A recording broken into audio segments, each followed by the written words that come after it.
Screen दिख रहा है सबको? हाँ सर। हाँ सर। ओके, तो जल्दी जल्दी आप लोग आंसर बताते जाइए। पहले का आंसर क्या होगा? हेलो शुभांकर, आपने होमवर्क नहीं भेजा अभी, हमने देखा। सर मैं तो नहीं जानता ना, मैं तो समझ नहीं पाया। अरे ये CPP1 ये सब तो लास्ट टू लास्ट क्लास में पढ़ाया था ना, बॉर्न एबर साइकिल, ये सब उस क्लास में तो प्रेजेंट थे आप। नहीं sir, Born Haber cycle last class में कहाँ, लास्ट टू लास्ट क्लास में पढ़ाया था। वो नहीं। हाँ हमने पढ़ाया था, लास्ट टू लास्ट क्लास में पढ़ाया था बॉर्न एबर साइकिल। आइसोमॉर्फस भी पढ़ाया था लास्ट टू लास्ट क्लास में। ये CPP1 लास्ट आइसोमॉर्फिज्म पढ़ाया था सर आपने, याद है? ठीक है।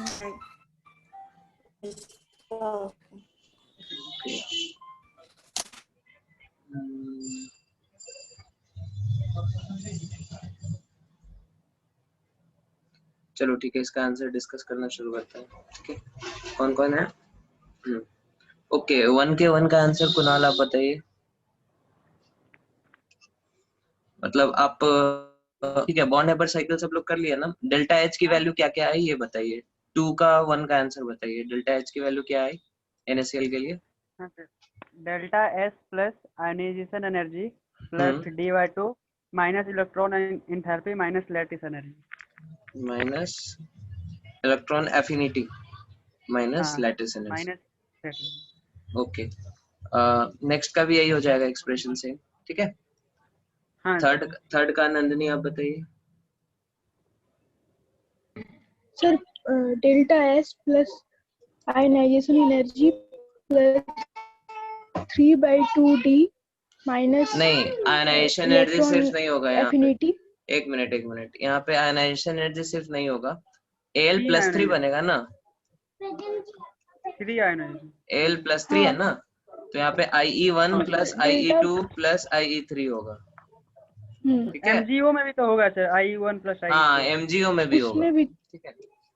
प्लस IE1 प्लस IE2, ठीक है, प्लस बाकी पूरा वही रहेगा D/2 minus EA minus LE। समझ में आ रहा है सबको? हाँ सर। ओके, सर हाँ बोलिए। I1 और I2 का क्यों होगा सर?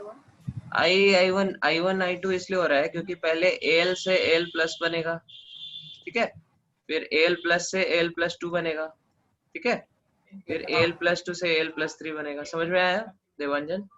हाँ सर समझ गया। ओके, फिर यहाँ पे क्या हो जाएगा, 3/2D हो जाएगा माइनस, बोलो आगे, EA या 3/2 EA? 3/2 ही होगा ना, हाँ ठीक है। ऐसे ही क्या करना, ये तो हम सीधे एक्सप्रेशन दिए एग्जाम में, तो इसके वैल्यूज दिए होंगे, इसके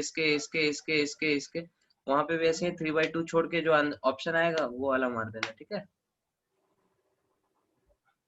चलो ठीक है, SnCl4 का कौन बताएगा? देवांजन आप बताइए। Del HF equal to del S plus IE1 plus I2 plus plus कर है तो D plus E/EA minus LE plus D मतलब D होगा या D/2 या D/3? मैंने क्या 2/2D तो 1D होगा ना। 2/2DE क्यों होगा? 2DE होगा ना, ठीक है। D समझ में आता है? D किसका एनर्जी है? D Cl2 को तोड़ने का एनर्जी है, ठीक है। तो यहाँ पे Cl4 है ना, तो मतलब 2 बार D टूटेगा। समझ में आ रहा है? Minus 2 into EA, 2 into EA या 4 इंटू EA? 2 into EA। नहीं, इलेक्ट्रॉन एफिनिटी किसके लिए? एक एटम के लिए होता है ना। तो एक मिनट, इसको करेक्ट कर लो। यहाँ पे ये 3/2 नहीं होगा, यहाँ पे ये 3 होगा, ठीक है, क्योंकि इलेक्ट्रॉन एफिनिटी एक एटम के लिए डिफाइन होता है। Cl से Cl माइनस में जो लगेगा वैसा 4 बार होगा, ठीक है। तो यहाँ पे -4 EA आ जाएगा, ठीक है। समझ में आ रहा है सबको? हाँ सर। सर ये I1 I2 मतलब लिख रहे हैं आयनाइजेशन एनर्जी का, तो हाँ हाँ, उसको डेल्टा IE लिख के नहीं हो जाएगा सर? नहीं डेल्टा IE से क्लियर नहीं होगा ना कि कौन सा आयोनाइजेशन है, ठीक है। 1 2 3 सब करना पड़ेगा, ठीक है। हाँ सर। और इनफैक्ट यहाँ पे भी सेकंड वाले क्वेश्चन में EA1 और सर। EA2 दोनों होगा। हाँ हेलो सर, आप ऊपर जो लिखा है, ऊपर नहीं, मतलब 4 नंबर क्वेश्चन है एसेंशियल 4 के, तो हाँ आड़ वाला क्या लिखा है? वो तो I1 I2 plus I3 plus I4 होगा ना? हाँ वही होगा, उसको हमने एक्सप्रेशन फॉर्म में ऐसे लिख दिया। समेशन का साइन पता है आपको? तो समेशन लिखा है, मेरे को ई लगा। हाँ हाँ, समेशन पता है सर। ठीक ठीक ठीक, ओके। CAO का कौन बताएगा? वत्सल आप बताइए।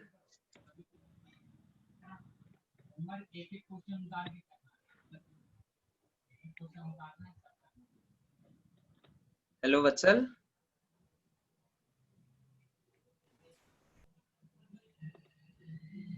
वत्सल आपको सुनाई दे रहा है? हेलो। हाँ हाँ सर। वत्सल बोलिए, 5th का आंसर बताइए जल्दी। Sir delta S plus delta IE। एक minute, delta S plus delta IE IE plus D/2। नहीं, IE1 और IE2 दोनों होगा ना? समझ में आ रहा है? क्योंकि ये CA+2 है, तो CA से पहले CA+ में 1 में कन्वर्ट होने में IE1, फिर CA+1 से +2 कन्वर्ट होने में IE2। बात समझ में आया? हाँ सर। ओके, प्लस आगे बताइए। Plus D/2 D/2 plus plus नहीं सर, माइनस। माइनस, माइनस क्या? Minus delta EA EA minus IE नहीं, IE नहीं, LE। LE। यहाँ पे EA भी 2 बार होगा ना, क्योंकि O से O Yes, माइनस sir. होगा, फिर O माइनस से O2 माइनस होगा। बात समझ में आ रही है? हाँ Yes sir. Yes sir. Vatsal आपको क्लियर है? हाँ सर। ओके, फिर अगले वाले का आंसर बताइए वत्सल। हेलो सर, तो मुझे थोड़ा समझ में नहीं आ रहा है। एक मिनट, आपको बता रहे हैं, देखो।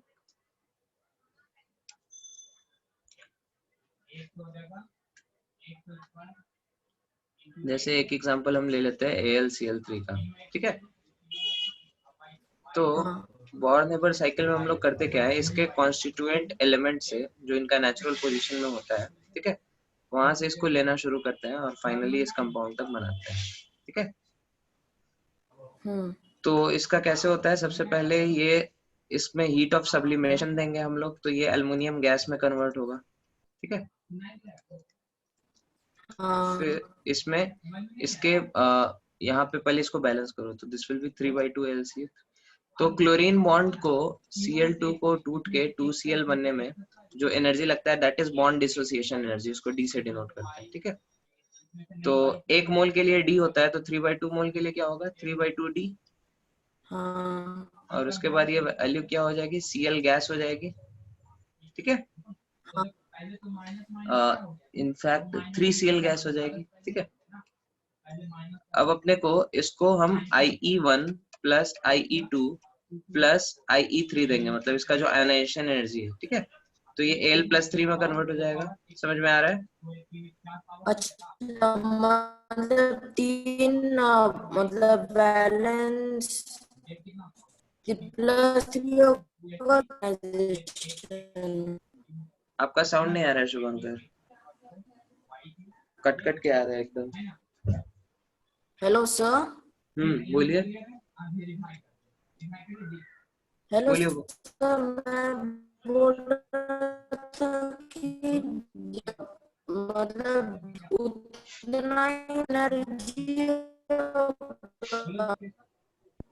आपका साउंड नहीं आ रहा है शुभंकर, फिर कट रहा है।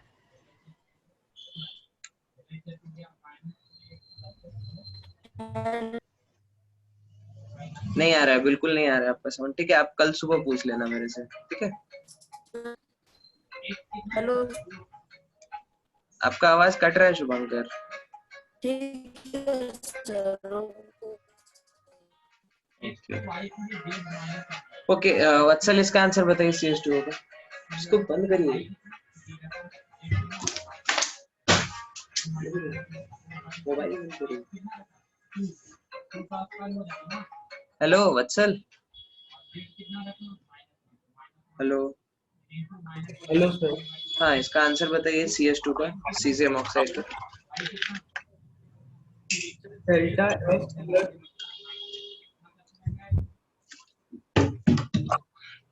Delta S plus delta IE1 plus delta IE2। नहीं IE2 क्यों होगा यहाँ पे? सीजियम पे चार्ज कितना है?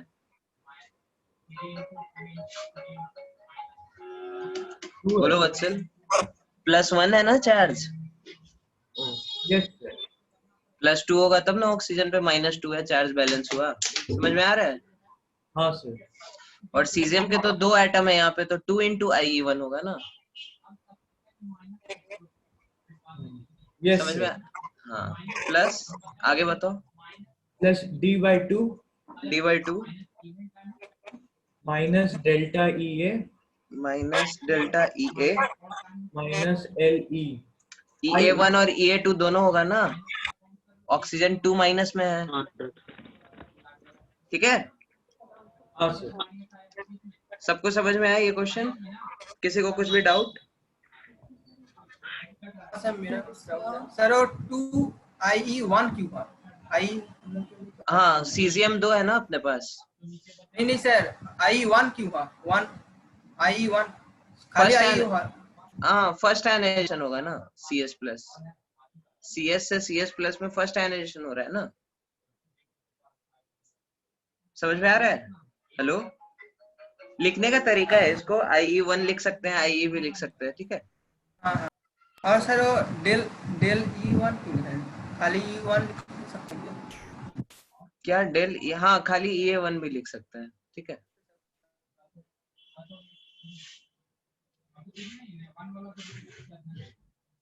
ठीक है आगे बढ़े। हेलो बोलो सब लोग। हाँ कितने सर। कितने लोग ठीक हैं है। कितने लोग हैं जिनका 6 सही हुआ? सर वो I1 2 ऐसे करके नहीं कर पाए थे सर। हाँ बस वही गड़बड़ कर देना एग्जाम में भी, ठीक है। ओके चलो क्वेश्चन नंबर 3 पे आते हैं। क्वेश्चन नंबर 3 में कौन से इसमें आइसोमॉर्फस नहीं है वो बता दो मेरे को जल्दी से। विपुल आप बताओ। Hello sir. विपुल बोलिए। एक वो NaCl और KCl वाला, यानी 4 नंबर, हाँ और उसके बाद K2 और Al2O3 वाला। और कोई? और कोई तो सर नहीं, सब है। और कोई नहीं है, ठीक है। तो ये एग्जांपल आप लोग याद रखिएगा, ये हमारे क्या है आइसोमॉर्फस नहीं है, बाकी के हैं, ठीक है। ये सब पॉपुलर एग्जांपल्स हैं, ठीक है। सर 10th वाला। हाँ 10th वाला भी है, हमने क्लास में लिखाया था, आप लास्ट क्लास में एब्सेंट थे शुभंकर। हाँ उसमें तो सर, वही KCN और KCl ही करके दिखाए थे जो होगा हाँ एक। हाँ चलो ठीक है। CPP 2 पे आ जाओ। पहला क्वेश्चन कुणाल आप बताइए। हाँ sir, polar solvent sir H2। हाँ पोलर H2O पोलर है, और सेकेंड एसीटोन एसीटोन। हाँ पोलर है कि नॉन पोलर? पोलर। पोलर है। और benzene? Benzene non polar. Benzene non polar है, ठीक है। CCl4 ये भी नॉन पोलर। नॉन पोलर है। Cyclohexene hexane non polar. Non polar है, ठीक है। CH3OH हाँ पोलर से। पोलर है, और ये नॉन पोलर। नॉन पोलर है। Very good. किसी को इसमें डाउट? नहीं सर। नहीं सर। मुझे सर हाँ शुभांकर आपको डाउट होगा ही, आपने ये क्लास अटेंड नहीं किया है, ठीक है। मेरा कुछ डाउट है। हाँ बोलिए। क्या बोलते हो, CCl4 का राइट साइड में जो है ना, वो स्ट्रक्चर मेरे को नहीं पता है। ये हाँ वही। साइक्लोहेक्सेन। हाँ साइक्लोहेक्सेन। अच्छा ये कंपाउंड क्या होगा? आपको बॉन्ड लाइन नोटेशन पता है ना ऑर्गेनिक कंपाउंड्स का? हाँ हाँ तो बस वही है ये चीज। हर जगह जहाँ पे ये डॉट है यहाँ पे कार्बन जोड़ दो और दो हाइड्रोजन जोड़ दो, ठीक है। तो CH2 और ऐसे 6 बार होगा तो C6H12 हो जाएगा इसका फॉर्मूला। ठीक है, हाँ सर ठीक है। ओके। और फिर हम लोग नीचे आ जाते हैं। नंदनी आप बताइए 2 का 1। सर रुबिडियम का सबसे ज्यादा, फिर के का, के प्लस का, Na प्लस का, फिर Li प्लस का। कैसे वैसे बोल सकते हैं आप? हाइड्रेशन एनर्जी हमने बताया था साइज के साइज उल्टा नहीं होता है नहीं ना। सर, हम Li plus साइज कैसे? साइज ही बता रहे हैं सर। हाइड्रेशन एनर्जी बताना ना, साइज क्यों बता रहे हैं? सर हाइड्रेशन एनर्जी मतलब उसका अपोजिट होगा। ठीक है, सबको क्लियर है? हाँ जी। Yes sir. Okay. Yes sir. Second का कौन बताएगा? विपुल आप बताइए साइज।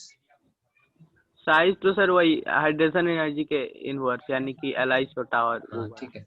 थर्ड का कुणाल आप बताइए। सबसे बड़ा Li से, फिर Na, फिर K, फिर Rb। Very good. Conductivity Devanjan आप बताइए।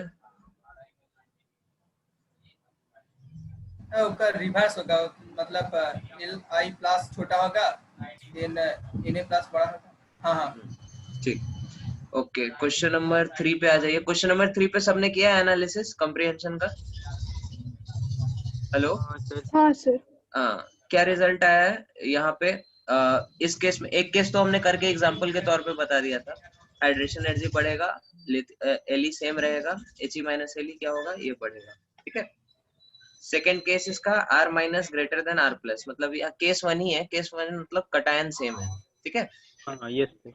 और इसमें आपने क्या किया, अनायन बड़ा ले लिया। ओके, तो इसको मेरे को थोड़ा करके दिखाना पड़ेगा।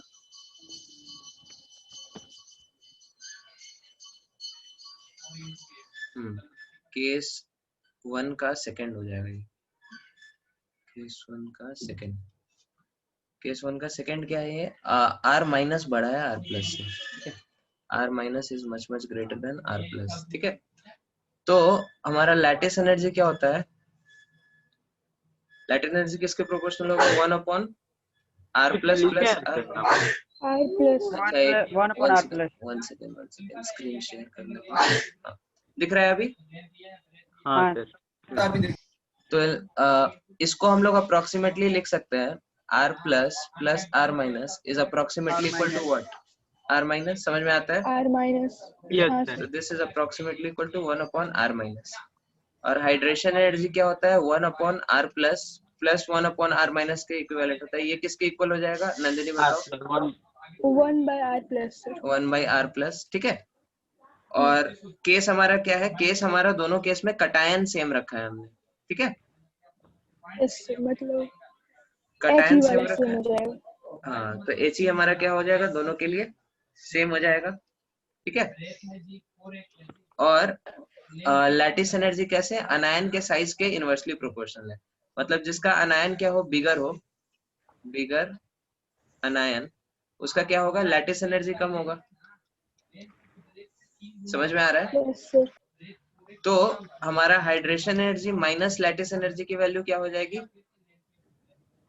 जैसे जैसे R कम हो प्लस जाएगा। R माइनस बढ़ेगा, R माइनस बढ़ेगा तो क्या होगी? ये इसकी वैल्यू कम होगी कि बढ़ेगी? लैटिस का बढ़ जाएगा। लेटिस का बढ़ जाएगा। लैटिस का बढ़ेगा कि कम होगा? हमने बताया ना कम होगा। हाँ हाँ सर। हाँ, कम तो नहीं होगा। सर। He माइनस Le की वैल्यू क्या होगी? ये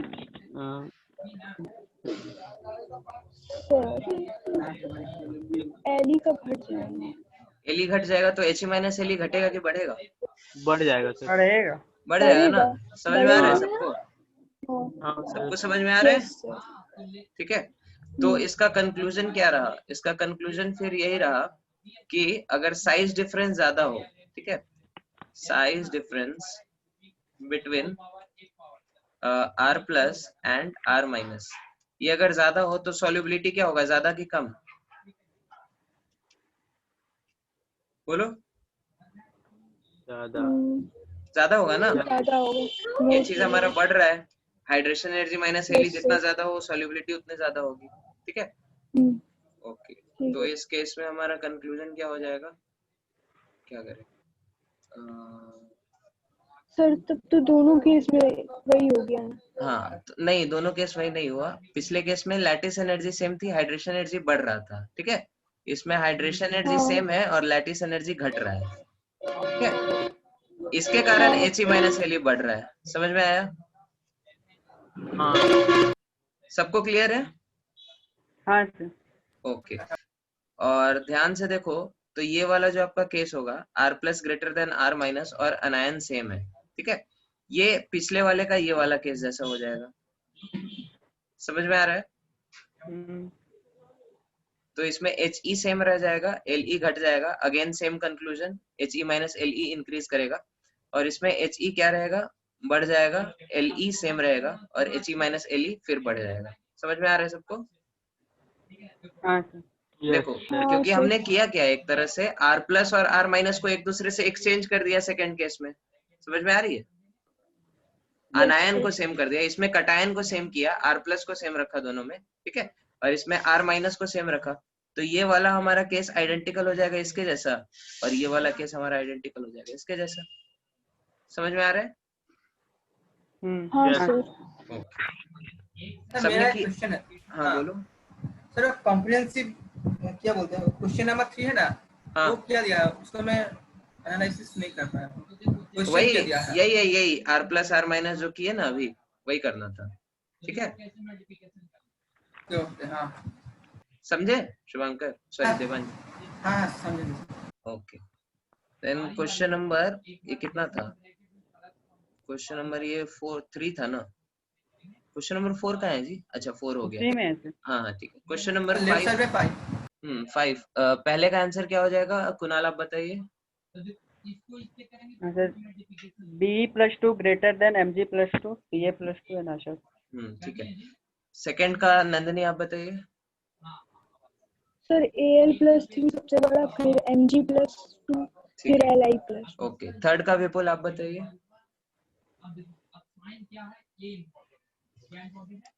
हेलो विपुल,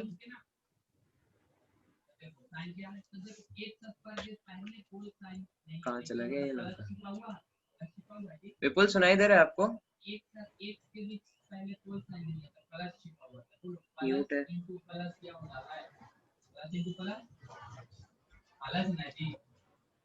हेलो विपुल। नहीं, कनेक्शन प्रॉब्लम क्या है? ओके, कौन बताएगा फिर? ठीक है, देवांजन आप बताइए। Na plus greater than Na plus बड़ा होगा और K प्लस उससे छोटा होगा और सबसे छोटा होगा Cu प्लस। नहीं, Cu प्लस तो बड़ा होगा ना, हमने बताया था ना, स्यूडो नोबल गैस कॉन्फ़िगरेशन। हाँ sir, PNG। Yes sir. Cu plus सबसे बड़ा होगा, उसके बाद होगा Na प्लस और Na सबसे plus। छोटा होगा K फिर प्लस, K होगा। ठीक है। ये तो हाँ सबने गलत किया होगा। सही है सर। नहीं सर, सही? सही किए थे। वाह, चलो ठीक है। ओके, नेक्स्ट कौन आ जाओ। Compare the polarisability. पोलराइजेबिलिटी का ऑर्डर ये हो जाएगा, सबने लिखा है? सबसे बड़ा I माइनस। हाँ सर। हाँ ठीक है। सेकंड का आंसर ये हो जाएगा, सबने लिखा है? हाँ सर। हाँ सर, यस सर। थर्ड का आंसर ये होगा, सबने लिखा है? हाँ सर। ओके, फोर्थ का यस आंसर सर। सबने ये लिखा है? No sir. हाँ, नहीं सर, गलती उल्टा हो गया। उल्टा करेक्ट है, ठीक है, ये करेक्ट होगा, ठीक है। हाँ हाँ यस सर। ओके, लास्ट वाले का आंसर सबने क्या लिखा है? ये लिखा है, बोलो हाँ कि ना। नो सर, उधर S2 माइनस फिर ग्रेटर। फिर H2 फिर 3 वाला। और Cl और ये अलग हो गए। ठीक है, यस ओके। तो ये था आपका क्वेश्चन नंबर 6 के आंसर्स। क्वेश्चन नंबर 7 का आंसर क्या है? मेल्टिंग पॉइंट किसका ज्यादा होगा, बताओ कौन बताओ? कुणाल आप बताइए। NaCl का सर। NaCl का। सेकंड केस में कुणाल? KCl। KCl नहीं, AgCl का ज्यादा होगा। सॉरी KCl, हाँ सही सही सही सही, ठीक है। नेक्स्ट केस विपुल आप बताइए। SnCl2 का सर। क्यों?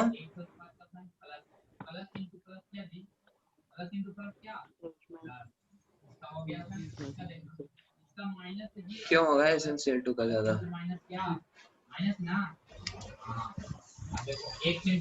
हाँ बोलिए।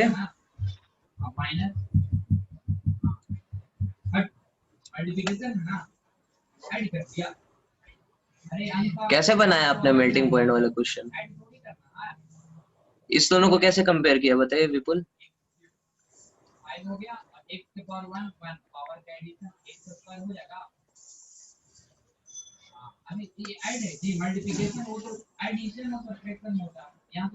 हेलो, क्या हो रहा है?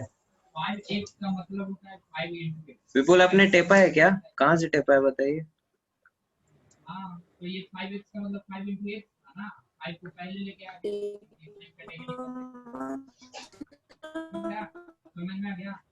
शुभांकर आपका आवाज नहीं आ रहा है। विपुल आप बताइए ना, ये कैसे आपने किया? ये जब आपको एक्सप्लेनेशन नहीं पता है तो कैसे आपने सॉल्व किया इसको? मुझे पता है सर। अरे आप चुप हेलो, रहिए। मुझे पता है सर। शुभांकर आपका साउंड नहीं आ रहा है, आप चुप रहिए। आपका बहुत कट कट के आ रहा है, बिल्कुल क्लियर नहीं आ रहा है। हाँ विपुल आप बताइए, कैसे किया ये क्वेश्चन आपने?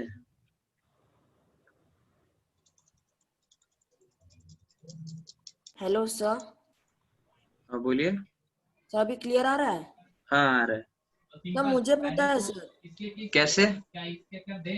सर क्योंकि NaCl में के अंदर जो बॉन्ड्स है वो ज्यादा ही स्ट्रॉन्ग है CuCl से।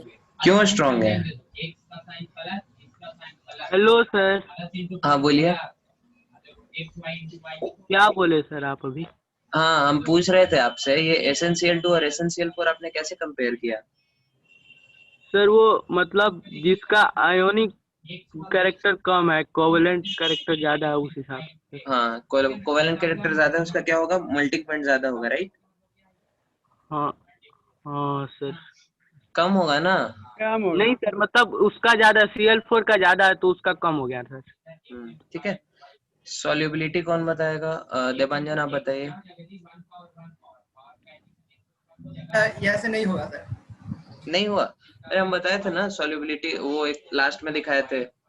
कोवेलेंट कैरेक्टर पे कैसे सब चीज डिपेंड करता है। कोवेलेंट कैरेक्टर बढ़ेगा तो क्या होगा? आयनिक पॉइंट, आयनिक कैरेक्टर कम होगा, मेल्टिंग पॉइंट बॉइलिंग पॉइंट कम होगा, सॉल्युबिलिटी कम होगा, कलर इम्पार्टिंग टेंडेंसी बढ़ेगा। याद आया? लास्ट में तो सर पोलराइजिंग लिखा था, एप्लीकेशन हाँ ऑफ वही हाँ, एप्लीकेशन ऑफ पोलराइज में ही ये सॉल्युबिलिटी ये सब कुछ बताया था उसमें तो। ठीक है, तो यहाँ पे क्या है, Fe+2 है, Fe+3 है, +3 का पोलराइजेशन ज्यादा होगा तो कोवेलेंट कैरेक्टर बढ़ जाएगा तो सॉल्युबिलिटी कम हो जाएगी। ठीक है। हाँ सर। सेकेंड केस में सल्फाइड आयन है, बड़ा आयन है, बड़ा आयन के क्या होती है? कोवेलेंट कैरेक्टर बढ़ जाता है। कोवेलेंट कैरेक्टर बढ़ेगा क्या होगा? सॉल्युबिलिटी घट जाएगा। लास्ट वाले का BF2 यस सर। बताओ BF2 में क्या होता है? F वाला सबसे बड़ा। F वाला सबसे ज्यादा होगा। ठीक है। ठीक है, तो this question was asked in IIT JEE. ठीक है, and this question is exception to the general rule. ठीक है, आप लोग इसी शीट का क्वेश्चन नंबर 3 और 4 में जो मैथमेटिकल एनालिसिस आपने किया है, ठीक है? हेलो, समझ में आ रहा है? Yes sir. हाँ सर। क्या हो गया? हाँ, तो उधर जो आपने मैथमेटिकल एनालिसिस किया है उसमें चारों केस में कंक्लूजन आपका यही आएगा। ठीक है, कंक्लूजन क्या आया था कि radius of cation minus radius of अनायन, size difference cation और अनायन में जितना ज्यादा हो क्या होता है? सॉल्युबिलिटी उतनी ज्यादा होती है ना? Yes sir. हाँ। हाँ सर। लेकिन इस केस में देखो, कटायन सब में क्या है? Be+2, अनायन क्या है? अनायन I-, तो कटायन अनायन डिफरेंस इसमें सबसे ज्यादा है, तो इसमें सबसे ज्यादा सोल्यूबल होना चाहिए, लेकिन इसमें क्या है? सबसे कम है। समझ में आ रहा है सबको? हाँ सर। हाँ, तो ये this is the general rule. ठीक है, और उसी का ये क्या है? ये वाला चीज एक्सेप्शन है। समझ में आया सबको? हाँ। Yes sir. Okay, then question number 8, AgF is water soluble, AgI is water insoluble। सबको समझ में आता है? I- का क्या होगा? पोलराइजेशन ज्यादा होगा, कोवेलेंट कैरेक्टर बढ़ेगा, सॉल्युबिलिटी कम होगा। Yes sir. हाँ सर। फिर इसका भी एक्सप्लेनेशन उधर से ही आता है। AgCl व्हाइट क्यों है? AgBr पेल येलो है, AgI येलो है क्योंकि इसमें कलर इम्पार्टिंग टेंडेंसी बढ़ जाएगी। हाँ, हाँ सबको समझ में आ रहा है? हाँ। Yes sir. चलो ठीक है। सीपीपी वो जो केमिकल बॉन्डिंग वाली शीट है उसका सेक्शन ए हम लोग कल डिस्कस करेंगे, ठीक है। अभी हम लोग आगे बढ़ते हैं। तो शेयर करते हैं screen। कहाँ चला गया?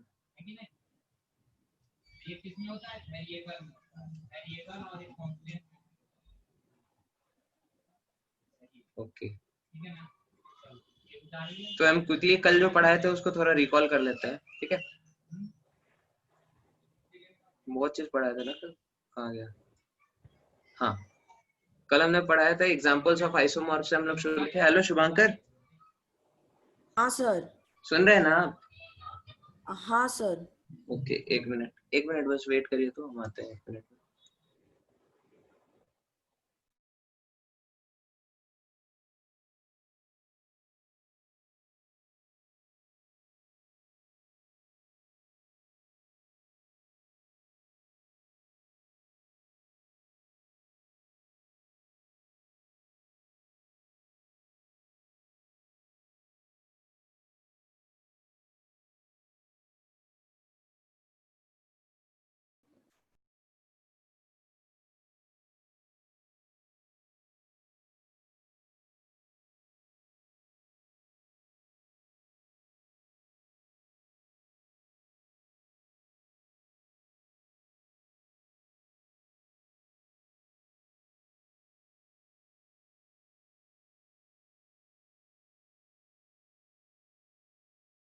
ओके, अभी सबको सुनाई दे रहा है अच्छे से?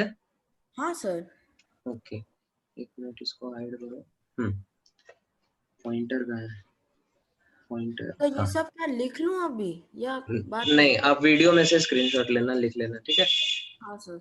ओके, तो हम लोग कल एग्जांपल्स ऑफ आइसोमर्स कुछ देखे थे। इसमें बहुत सारे एक्सेप्शन होते हैं, वो हम लोगों ने देखा था। फिर हम लोगों ने टाइप्स ऑफ रिएक्शंस देखे थे, 2 तरह के, आयनिक और मॉलिक्यूलर। आयनिक रिएक्शन किसमें होता है? इसमें आयंस इन्वॉल्व होते हैं। मॉलिक्यूलर रिएक्शन में मॉलिक्यूल्स इन्वॉल्व होते हैं, आयंस इन्वॉल्व नहीं होता है, ठीक है। तो जो हमारे आयनिक कंपाउंड्स होंगे वो आयनिक रिएक्शन के थ्रू रिएक्ट करेंगे, जो कोवेलेंट कंपाउंड्स होंगे वो मॉलिक्यूलर रिएक्शन के थ्रू रिएक्ट करेंगे, ठीक है। समझ में आता है सबको? हाँ सर। Yes sir. फिर हम लोगों ने सॉल्युबिलिटी का रूल देखा था। आयनिक कंपाउंड्स हमारे कैसे सॉल्वेंट में सॉल्युबल होंगे।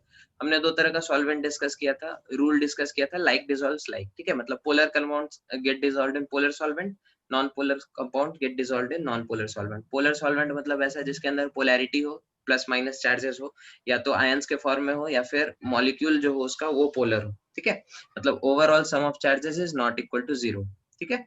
नॉन पोलर में ओवरऑल सम हमारा 0 आता है, जैसे CCl4 का हमने एग्जांपल दिया। जो भी इलेक्ट्रॉन्स पुल करेंगे कार्बन के इलेक्ट्रॉन्स को चारों तरफ से, ये क्लोरीन हमारा खींच रहा है, ओवरऑल सम 0 आ रहा है, तो ये सॉल्वेंट हमारा क्या होगा? नॉन पोलर होगा, ठीक है।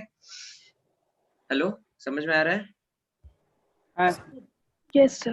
ओके, नॉन पोलर के और भी हम लोग एग्जांपल्स देखे थे, बेंजीन वगैरह, Cl2, H2 वगैरह, ठीक है। उसके बाद हम लोगों ने देखा था कंसेप्ट हाइड्रेशन का या फिर सॉल्वेशन का। तो सॉल्वेशन में होता क्या है, हमारे आयंस जो होते हैं लैटिस में, हमारे आयंस पॉजिटिव नेगेटिव इस तरह से बहुत ऑर्डर्ड वे में हमारे आयंस किसी कंपाउंड में एग्जिस्ट करते हैं, आयोनिक कंपाउंड्स में। जैसे इसको अपने सॉल्वेंट में डाला, यहाँ पे पोलर सॉल्वेंट में डाला, तो पोलर सॉल्वेंट को हम लोग इस तरह से डिनोट कर सकते हैं, इसमें एक पॉजिटिव एंड है, एक नेगेटिव एंड है, ठीक है। तो इस सॉल्वेंट का जो नेगेटिव एंड है वो पॉजिटिव चार्ज जो हमारा कटायन है लैटिस का उसको खींचने लगता है, और जो इसका जो पॉजिटिव चार्ज है वो अनायन पार्ट को खींचने लगता है, ठीक है। इस तरह से फाइनली हमारा लैटिस टूट जाता है, एक एक आयंस जो कटायन है, अनायन है, वो उसको हमारा सॉल्वेंट मॉलिक्यूल सराउंड कर देता है। This process is also known as solvation, ठीक है। And if the solvent is water then this process is called as hydration, ठीक है। तो यहाँ पे क्या होता है, एनर्जी रिलीज होती है क्योंकि आपके सिस्टम की एनर्जी कम हो रही है, ठीक है। तो जो एनर्जी इस प्रोसेस में रिलीज होगी उसी को हमको क्या बोलेंगे? Solvation energy. Is it clear to everyone? हाँ सर। Yes sir. शुभांकर, आपको समझ में आ रहा है ना? सर बहुत कम समझ में आ रहा है। क्या क्या डाउट हुआ बताओ? तो मैं कुछ मतलब समझ में नहीं आ रहा से डाउट क्या पूछूंगा। अच्छा, देखो ये आपका क्या है, ये लाल और ग्रीन कलर स्क्रीन पे दिख रहा है, हाँ। ये आपका लैटिस है, ठीक है। कोई आयोनिक कंपाउंड इसी तरह लैटिस के फॉर्म में होता है, उसमें जो कटायन है उसको हमने ग्रीन कलर से डिनोट किया, जैसे NaCl है तो ये Na+ आपका ग्रीन हो गया और Cl- आपका रेड हो गया, ठीक है। हाँ उसको आपने डाला पोलर सॉल्वेंट पे। पोलर सॉल्वेंट अभी डिस्कस किया हमने, जिसके अंदर कुछ पोलैरिटी होगी, हल्का सा पॉजिटिव या निगेटिव चार्ज होगा, ठीक है। हाँ सर। तो उसको हमने पानी में डाला, तो सॉल्वेंट मॉलिक्यूल्स ये ब्लू कलर के जो है, इसने अब इसके निगेटिव साइड ने कटायन को घेर लिया, इसके पॉजिटिव साइड ने अनायन को घेर लिया, ठीक है। हाँ सर। और एक एक हमने ड्रॉ किया है बस 2 कटायन, एक कटायन एक अनायन के लिए, लेकिन सारे कटायंस और सारे अनायंस के साथ सिमिलर होगा, समझ रहे हैं। हाँ सर। फिर इवेंचुअली क्या होगा, ये लैटिस हमारा टूट जाएगा और सारे के सारे जो पॉजिटिव है वो कुछ इस तरह से हो जाएंगे, सॉल्वेंट मॉलिक्यूल्स उसको घेर लेगा, निगेटिव चार्ज उसका सॉल्वेंट का हमारे पॉजिटिव के तरफ रहेगा, ठीक है। Okay sir. फिर निगेटिव सारे चार्ज, साथ होगा ना? हाँ, अनायंस के साथ भी होगा, कैटायंस के साथ भी होगा, और इसी प्रोसेस में एनर्जी रिलीज होती है, उसको हम लोग बोलते हैं सॉल्वेशन एनर्जी, ठीक है। हाँ सर। ओके, तो आपको जहां भी डाउट हो रोक के मेरे को पूछना, ठीक है। Then factors affecting hydration energy. Hydration energy किन किन फैक्टर्स पे डिपेंड करता है। सबसे पहला होता है डाई इलेक्ट्रिक कांस्टेंट। सॉल्यूशन का क्या डाई इलेक्ट्रिक कांस्टेंट है। अब ये डाई इलेक्ट्रिक कांस्टेंट क्या होता है, तो दो चार्ज पार्टिकल्स के बीच जो फोर्स ऑफ अट्रैक्शन होता है that is k q1 q2 upon r square, ठीक है। यहाँ पे जो k की वैल्यू है वो मीडियम पे डिपेंड करती है। वैक्यूम के लिए इसकी वैल्यू, वैक्यूम या फिर एयर को भी हम लोग ऑलमोस्ट वैक्यूम ही मानते हैं, तो दोनों के लिए k की वैल्यू 9 × 10⁹ आती है, ठीक है। अगर इन दोनों के बीच वैक्यूम के अलावा कोई मीडियम है, ठीक है, जैसे यहाँ पे ब्लू कलर से हमने डिनोट कर दिया, अगर कोई इधर मीडियम है तो जो ये फोर्स ऑफ अट्रैक्शन होता है वो ये हो जाता है जो रेड कलर से यहाँ पे लिखा है, ठीक है, k q1 q2 upon r square into 1/er, ठीक है। तो ये 1/er जो है, ये er का टर्म ही क्या है, आपका डाइलेक्ट्रिक कांस्टेंट है, ठीक है। समझ में आ रहा है शुभंकर? नहीं सर, क्या नहीं समझ में आया? कुछ भी नहीं। अरे ये force of attraction k q1 q2 upon r square होता है, कोलम्स लॉ है ना ये, हाँ आपने हाँ पढ़ा होगा, ठीक है। हाँ और ये डिपेंड करेगा यहाँ पे इन दोनों के बीच जो मीडियम है, जो ब्लू कलर से हमने डिनोट किया, ठीक है। हाँ। तो मीडियम जब होगा तो ये force of attraction k q1 2 upon r square into 1/er हो जाता है, ठीक है। तो ER क्या है? er डाइलेक्ट्रिक कांस्टेंट बोलते हैं इसको, अच्छा। ठीक है। ओके, तो पहले आपके सिस्टम की एनर्जी ये थी, force of attraction was directly proportional to k q1 q2 upon r square. पानी में डालने के बाद सिस्टम की एनर्जी क्या होगी, k q1 q2 upon r square into 1/er, ठीक है। Okay sir. तो इसमें जो हाइड्रेशन एनर्जी, तो एनर्जी जो रिलीज हुई, ठीक है, वो क्या होगी, दोनों की डिफरेंस जो है, ठीक है। इनिशियली एनर्जी ये थी, फाइनल एनर्जी ये है, तो दोनों का जो डिफरेंस होगा that will be your hydration energy, हाँ सर। ठीक है। तो hydration energy k q1 q2 upon r square दोनों में से कॉमन ले लो तो 1 - 1/er हो जाता है। तो er मतलब dielectric constant, dielectric constant की वैल्यू हाई होगी तो 1/er की वैल्यू कम होगी, और -1/er की वैल्यू हाई होगी तो 1 - er की वैल्यू हाई हो जाएगी। समझ में आ रहा है? हाँ सर। तो इसीलिए जिस सॉल्यूशन का डाई इलेक्ट्रिक कांस्टेंट हाई होता है उसकी हाइड्रेशन एनर्जी हाई होती है, ठीक है। सर यहाँ पे K भी कांस्टेंट है ना? k दोनों में कांस्टेंट है, ठीक है। ओके, देन हाइड्रेशन एनर्जी फिर डिपेंड करता है चार्ज ऑन कटायन एंड अनायन, क्योंकि k q1 q2 upon r square है, तो कटायन पे जितना ज्यादा चार्ज हो, अनायन पे जितना ज्यादा चार्ज हो, उसी के हिसाब से हाइड्रेशन एनर्जी हमारा डायरेक्टली इंक्रीज करेगा, ठीक है। हाँ सर। फिर hydration energy is directly proportional to 1 upon radius of cation plus 1 upon radius of anion. Lattice energy हमारा क्या होता है, 1 upon radius of cation plus radius of anion पे डिपेंड करता है, ठीक है। बट हाइड्रेशन एनर्जी इस तरह से डिपेंड नहीं करता है 1 upon r plus plus r minus. Reason ये है कि हाइड्रेशन क्या होता है, कटायन का अलग होता है, अनायन का अलग होता है, ठीक है। Okay sir. तो इसलिए जो टर्म है 1 upon r plus plus 1 upon r minus होता है, ठीक है। तो इसका रिजल्ट ये आता है, यहाँ पे हमने लिख दिया, कटायन जितना बड़ा हो या फिर अनायन जितना बड़ा हो, हाइड्रेशन उतना कम होगा उसका, ठीक है। हाँ सर। फिर हम लोगों ने देखा, हाँ, एग्जाम्पल देखा लिथियम, सोडियम और पोटेशियम का, ठीक है। तो लिथियम चूंकि इसका साइज छोटा है, हाइड्रेशन एनर्जी इसकी ज्यादा होगी, ठीक है। और फिर वो हाइड्रेशन एनर्जी ज्यादा क्यों होगी, क्योंकि ये मल्टी लेयर होता है, ठीक है। तो मैथमेटिकली हम लोगों ने इसका एक्सप्रेशन यहाँ से देख लिया कि कैसे r प्लस अगर छोटा होगा तो हाइड्रेशन एनर्जी क्या होगी, ज्यादा होगी, ठीक है। हाँ। उसी का यहाँ पे फिजिकल एक्सप्लेनेशन है। तो जितना छोटा, लेयर मतलब? क्या मल्टी लेयर मतलब? मल्टी लेयर मतलब एक से ज्यादा लेयर होगा, उसपे सॉल्वेंट का एक लेयर हुआ, फिर दूसरा लेयर होगा सॉल्वेंट का, फिर तीसरा लेयर, ठीक है। अच्छा। हाँ सर। तो वैसा चीज आपका जैसे जैसे कटायन बड़ा होता जाएगा तो मल्टी लेयर सॉल्व नहीं कर पाएगा, क्योंकि चार्ज अब इसका बहुत ज्यादा कॉन्सेंट्रेटेड नहीं है, ठीक है। Yes sir. तो बड़े में क्या होगा, कम लेयर होंगे, या फिर अगर बहुत बड़ा कटायन है तो सिंगल लेयर ही होगा। और इसी के कारण एक्वस सॉल्यूशन में इसकी क्या होती है, लिथियम की साइज सबसे बड़ी हो जाती है क्योंकि इसके आसपास बहुत सारा पानी है, ठीक है। हाँ सर। तो नॉर्मली इसका ट्रेंड ये रहेगा कि down the group size increase करता है, लेकिन एक्वस सॉल्यूशन में बिकॉज ऑफ हाइड्रेशन साइज पूरा रिवर्स हो जाएगा। क्लियर है? Yes sir. Then application of hydration energy यहाँ पे ये आता है, एक्वस सॉल्यूशन में साइज का ऑर्डर रिवर्स हो जाता है, ठीक है। Second thing, mobility of ions कम हो जाएगी क्योंकि साइज बढ़ गया है, मोटा आदमी धीरे चलेगा तो लिथियम की मोबिलिटी सबसे कम हो जाएगी, ठीक है। हाँ सर। फिर कंडक्टिविटी ऑफ सॉल्यूशन भी, मोबिलिटी आयंस जितना मोबाइल होंगे उतना ज्यादा कंडक्टिविटी होगा, और कंडक्टिविटी मोबिलिटी कम हो चुका है तो कंडक्टिविटी भी कम हो जाएगा, ठीक है। हाँ मोबिलिटी मतलब हाँ क्या? सर, मोबिलिटी मतलब मोबिलिटी मतलब कितना ज्यादा वो मूव कर सकता है, ठीक है, कितना ज्यादा उसके अंदर मूवमेंट पॉसिबल है, ठीक है। समझ में आया? Yes sir. ओके। फिर हम लोगों ने देखा था सॉल्युबिलिटी कैसे डिटरमाइन करते हैं आयनिक कंपाउंड का। तो mx कोई सब्सटेंस है, सॉलिड आयोनिक कंपाउंड, ठीक है। सबसे पहले ये क्या करेगा, इसको लैटिस एनर्जी देंगे तो m प्लस और x माइनस गैसियस फॉर्म में ये टूट जाएगा, ठीक है। हाँ सर। फिर ये दोनों इस दोनों का सॉल्वेशन होगा, सॉल्वेंट मॉलिक्यूल्स इसको सराउंड करेंगे तो m प्लस एक्वस बनेगा, x माइनस एक्वस होगा। इस प्रोसेस में जो एनर्जी रिलीज होगी that will be hydration energy, ठीक है। Yes sir. तो क्राइटेरिया ऑफ सॉल्युबिलिटी क्या होता है, जैसे हम लोग criteria of formation of ionic compound देखे थे कि जो रिलीज हो रहा है वो ज्यादा रिलीज होना चाहिए, जो कंज्यूम हो रहा है वो कम कंज्यूम होना चाहिए, ठीक है। तो हाँ यहाँ सर। पे हाइड्रेशन एनर्जी रिलीज हो रही है तो ये ज्यादा रिलीज होनी चाहिए, लिथियम लैटिस एनर्जी कम होनी चाहिए। तो He माइनस Le की जो वैल्यू है that should be greater then 0 if the substance is soluble in water, ठीक है। यस समझ में सर। आता है? Yes sir. हाँ। फिर हमने दो एग्जांपल दिया, BeSO4 और BeSO4, ठीक है। तो हाइड्रेशन एनर्जी भी B+2 का ज्यादा है क्योंकि छोटा कटायन है, लैटिस एनर्जी भी इसका ज्यादा है क्योंकि छोटा आनायन है, R+ के इनवर्सली प्रोपोर्शनल होता है, ठीक है, R++ R- के, ठीक है। तो अब यहाँ पे दोनों का डिफरेंस किसका ज्यादा होगा ये हम लोग सीधे बस ऐसे नहीं कह सकते कि इसका ज्यादा है इसका कम है, ठीक है। तो यहाँ पे हमने थोड़ा सा मैथमेटिकल एनालिसिस किया, ठीक है, ताकि साइज के डिफरेंस को हम लोग उसके He माइनस Le से रिलेट कर सके, ठीक है। तो इसके लिए हमने अलग अलग केस लिए। केस 1 हमने लिया कि दो कंपाउंड्स ऐसे हैं जिसमें कटायन सेम है, अनायन अलग अलग है, जैसे NaF और NaI, ठीक है। हाँ सर।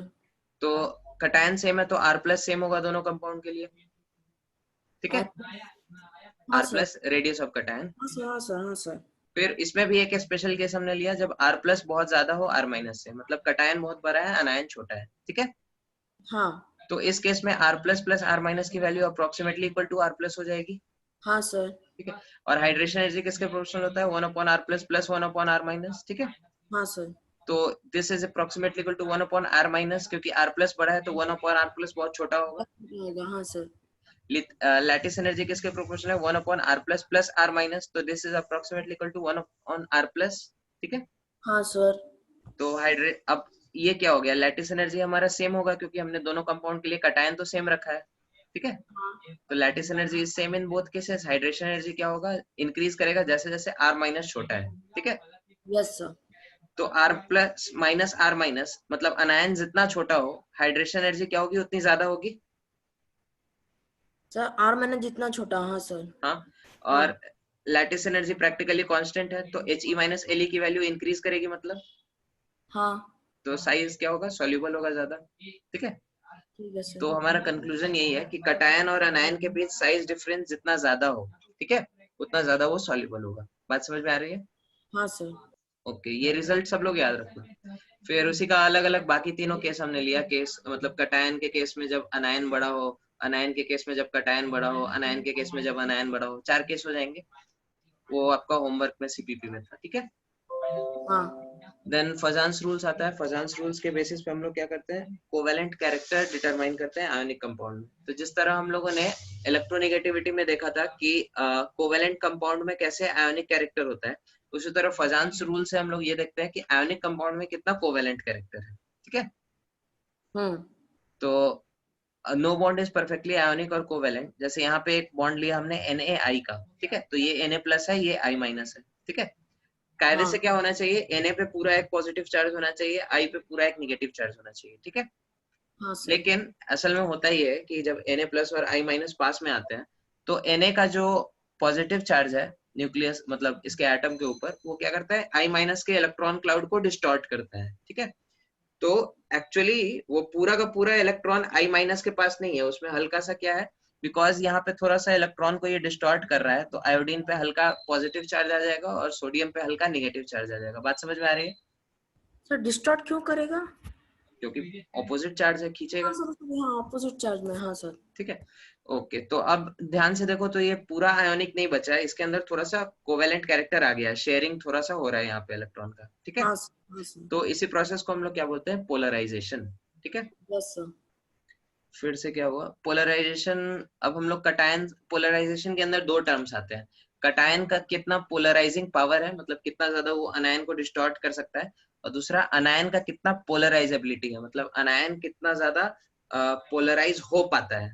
ठीक है, हाँ तो पोलराइजिंग पावर कटायन किस पे डिपेंड करेगा, तीन फैक्टर है। Size of cation, size of cation जितना छोटा हो उतना ज्यादा पोलराइज करेगा, क्योंकि चार्ज उसका कॉन्सेंट्रेटेड है। ठीक है, हाँ चार्ज ऑफ कटायन जितना ज्यादा हो उतना ज्यादा पोलराइज करेगा, क्योंकि चार्ज ज्यादा तो ज्यादा खींचेगा।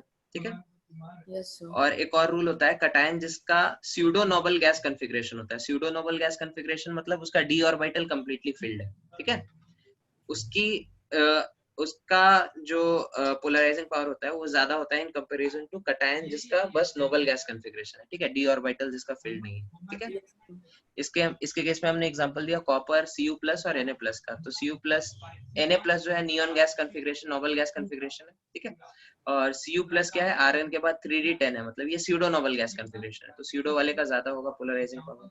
समझ में आ रहा है? Okay sir. उसके बाद हमने पोलराइजेबिलिटी ऑफ अनायन में दो फैक्टर होते हैं। पहला साइज ऑफ अनायन, साइज अनायन जितना बड़ा हो उतना जल्दी वो डिस्टॉर्ट हो सकता है। समझ में आ रहा है? हाँ और चार्ज जितना ज्यादा हो अनायन पे उतना ज्यादा वो डिस्टॉर्ट हो सकता है। हाँ ठीक है, सर। तो ये आपका था पोलराइजेशन। आगे ये एप्लीकेशन है पोलराइजेशन का। एक लाइन में हम इसको ऐसे लिख सकते हैं, पोलराइजेशन जितना ज्यादा हो आयोनिक कंपाउंड का, उसके अंदर कोवेलेंट कैरेक्टर क्या होगा, उतना ज्यादा होगा। मेल्टिंग पॉइंट, बॉइलिंग पॉइंट उतना कम होगा, क्योंकि आयोनिक कंपाउंड का ज्यादा होता है कोवेलेंट कैरेक्टर बढ़ने से। ठीक है, सॉल्युबिलिटी कम हो जाएगा, क्योंकि सॉल्युबिलिटी वाटर में कम हो जाएगा। ठीक है, सॉल्युबिलिटी जब अगर सॉल्वेंट स्पेसिफाई नहीं हो, हम लोग मानेंगे वाटर का बात चल रहा है। ठीक है, हाँ सर।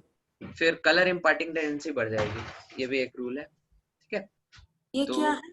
कलर इम्पार्टिंग टेंडेंसी जैसे एग्जांपल से आप देख सकते हैं। ठीक है, एग्जांपल आप इसका देख सकते हैं, लास्ट का शीट में ये क्वेश्चन था। ठीक है, AgCl को देख लीजिए, AgBr को देख लीजिए और AgI को देख लीजिए। ठीक है, हाँ। तो पोलराइजेशन किस में ज्यादा होगा बताओ शुभंकर? पोलराइजेशन किस में ज्यादा होगा? आयोडीन में ही होगा। आयोडीन में होगा। ठीक है, हाँ। तो इसके कारण हमने क्या बताया, पोलराइजेशन जितना ज्यादा कलर इम्पार्टिंग टेंडेंसी उतनी ज्यादा हो, मतलब उतना ज्यादा आपको डीप कलर मिलेगा। तो इसका कलर क्या होता है, इसका कलर होता है डीप येलो। ठीक है, हाँ फिर AgBr का कलर क्या होता है, लाइट येलो या फिर पेल येलो। ठीक है, हाँ। और AgCl क्या होता है, AgCl आपका व्हाइट होता है। पर Ag तो सिल्वर होता है। Ag सिल्वर होता है ना, हम आयोनिक कंपाउंड्स का बात कर रहे हैं बाबू। अच्छा अच्छा अच्छा। समझ में आया? हाँ सर। ओके, तो यही हम लोगों ने लास्ट क्लास में पढ़ा था, आप शीट करके भेज देना कल। ठीक है, हाँ सर, मैं ओके, चलो ठीक है, फिर हम लोग आगे डिस्कस करते हैं कोवेलेंट कंपाउंड्स। ठीक है, आयोनिक कंपाउंड्स में बस इतना ही पढ़ना था अपने को। हेलो, सब लोग जगे हुए हैं ना? हाँ सर। हाँ सर, हाँ हाँ सर। Yes sir. कुणाल सो गया, वत्सल सो गया? हाँ बोले सर। अच्छा, हाँ सर। तो विपुल सो गया लगता है। नहीं सर। अच्छा, कौन? वत्सल तो पक्का सो गया। हेलो वत्सल। हेलो, यस सर, जगह है हाँ, सर। ओके, वेरी गुड, चलो ठीक है। तो आज हम लोग शुरू करते हैं कोवेलेंट बॉन्ड। ठीक है, कोवेलेंट बॉन्ड में सबको पता है क्या होता है, शेयरिंग होती है इलेक्ट्रॉन्स की। ठीक है, जैसे हाइड्रोजन सबसे सिंपल एग्जांपल है, ये 2 इलेक्ट्रॉन इसके भी पूरे हो गए, 2 इलेक्ट्रॉन इसके भी पूरे हो गए।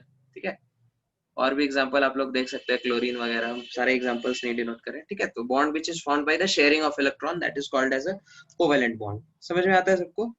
हाँ सर। ओके, तो शेयरिंग ऑफ इलेक्ट्रॉन से सिंगल बॉन्ड बन सकता है, डबल बॉन्ड बन सकता है, ट्रिपल बॉन्ड बन सकता है, सबको पता है? हाँ सर। बॉन्ड नहीं बन सकता। क्या? क्वाड्रा बॉन्ड नहीं बन सकता। क्वाड्रा बॉन्ड बनता है, वो 12th में पढ़ेंगे हम। ठीक है, अभी सिलेबस में भी नहीं है, उसको छोड़ दो। ठीक है, सिंगल बॉन्ड के एग्जांपल देख सकते हैं, H2Cl2 F2 वगैरह जो भी है। ठीक है, फिर डबल बॉन्ड्स के एग्जांपल बताइए आप लोग कुछ। O2। O2 और S2 H2 नहीं होता है, H2 सिंगल बॉन्ड होता है। S होता है। और O2 ही पता है सर। O2 ही पता है। ओके, ट्रिपल बॉन्ड के एग्जांपल बताइए। नाइट्रोजन N2 और ओजोन भी sir। ओजोन नहीं होता है ट्रिपल बॉन्ड वाला है, ओजोन ये Sorry। होता है। ठीक है, कार्बन मोनोऑक्साइड देख सकते हैं। ठीक है, इथेन क्या? Sir ethyne ethyne ethyne ethyne ethyne. ठीक है, very good. Okay, similarly ethene आपका क्या हो जाएगा? डबल डबल हाँ सर। Double bond. ठीक है, इथेन ओके। तो ये आपका single bond, double bond, triple bond सब कुछ हो गया। हेलो, हाँ सर। एक minute. Hello Ritisha, you are also attending?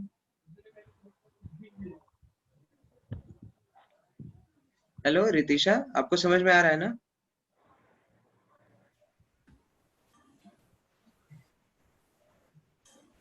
पता नहीं, आई थिंक उसका नेटवर्क प्रॉब्लम है क्या। ठीक है, ओके। फिर अगला टर्म आता है हमारे पास कोवैलेंसी। कोवैलेंसी क्या है, पता है किसी को? कोवैलेंट बॉन्ड की वैलेंसी। नहीं, कोवैलेंट बॉन्ड की वैलेंसी कैसे हो सकती है? सर क्यों नहीं हो सकती? हो सकती है तो। सर हो सकती है तो।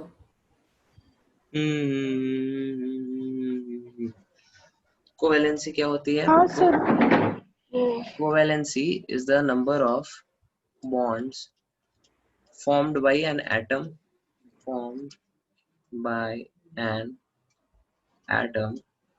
in a covalent bond। ठीक है, कोवैलेंट बॉन्ड के अंदर कोई एटम कितने बॉन्ड्स बना रहा है, दैट इज इट्स कोवैलेंसी। ठीक है, जैसे कोई कंपाउंड अगर आप ले लो, क्या कंपाउंड लोगे? BF3 ले लो। ठीक है, BF3।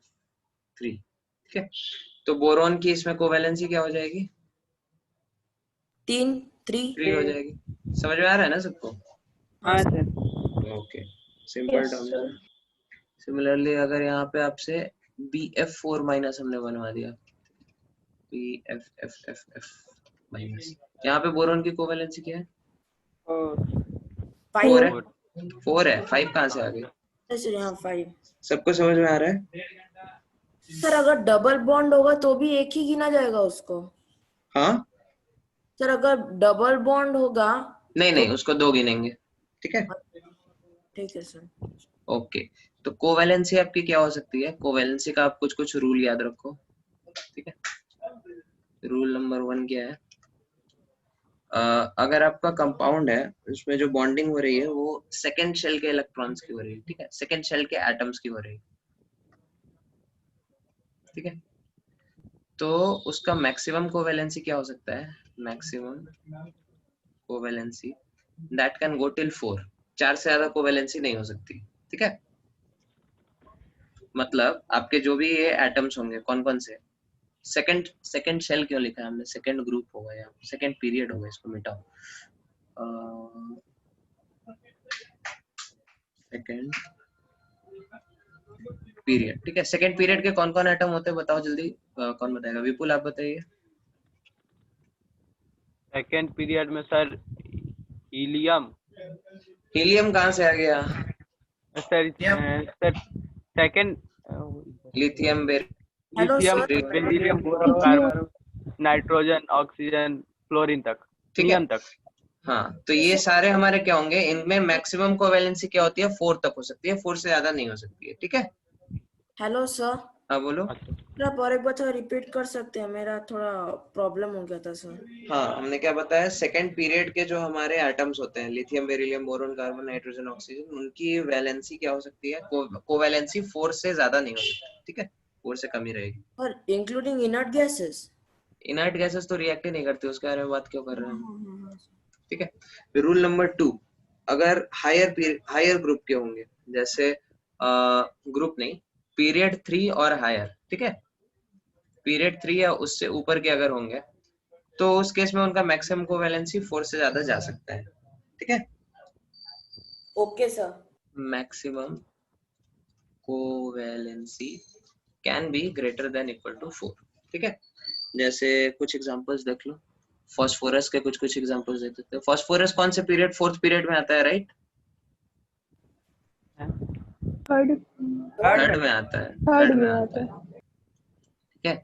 हाँ P4O6 देख लो, ठीक है, P4O6 या फिर P4O10 देख लो। इन सब का स्ट्रक्चर देखा है आपने? P4O6 का सबसे पहले P4 का देखा है? हाँ देखा नहीं है। P4 हमारा क्या होता है? P4 का शेप देख लो, P P P P P। Tetrahedral देखा है? टेट्राहेड्रल नहीं। क्लोराइड नाम से। ये देखो, ये ऐसे करके। पिरामिड देखा है ना, पिरामिड? हाँ देखा है सर। तो एक ट्रायंगल इमेजिन करो, ट्रायंगल को ही ऐसे ऊपर की तरफ खींच दो, ठीक है। So this is the shape of, जिसको हम लोग इस शेप को क्या मतलब बोलते हैं? 3D ट्रायंगल एक टाइप का बोल सकते हैं। टेट्राहेड्रन बोलते हैं इसको, ठीक है। हाँ तो 4 साइड। टेट्राहेड्रन के एक एक एज पे क्या करो, चारों पे फास्फोरस एक एक डाला दो, ठीक है। तो दैट इज P4। समझ में आ रहा है? Yes sir. तो ओके सर।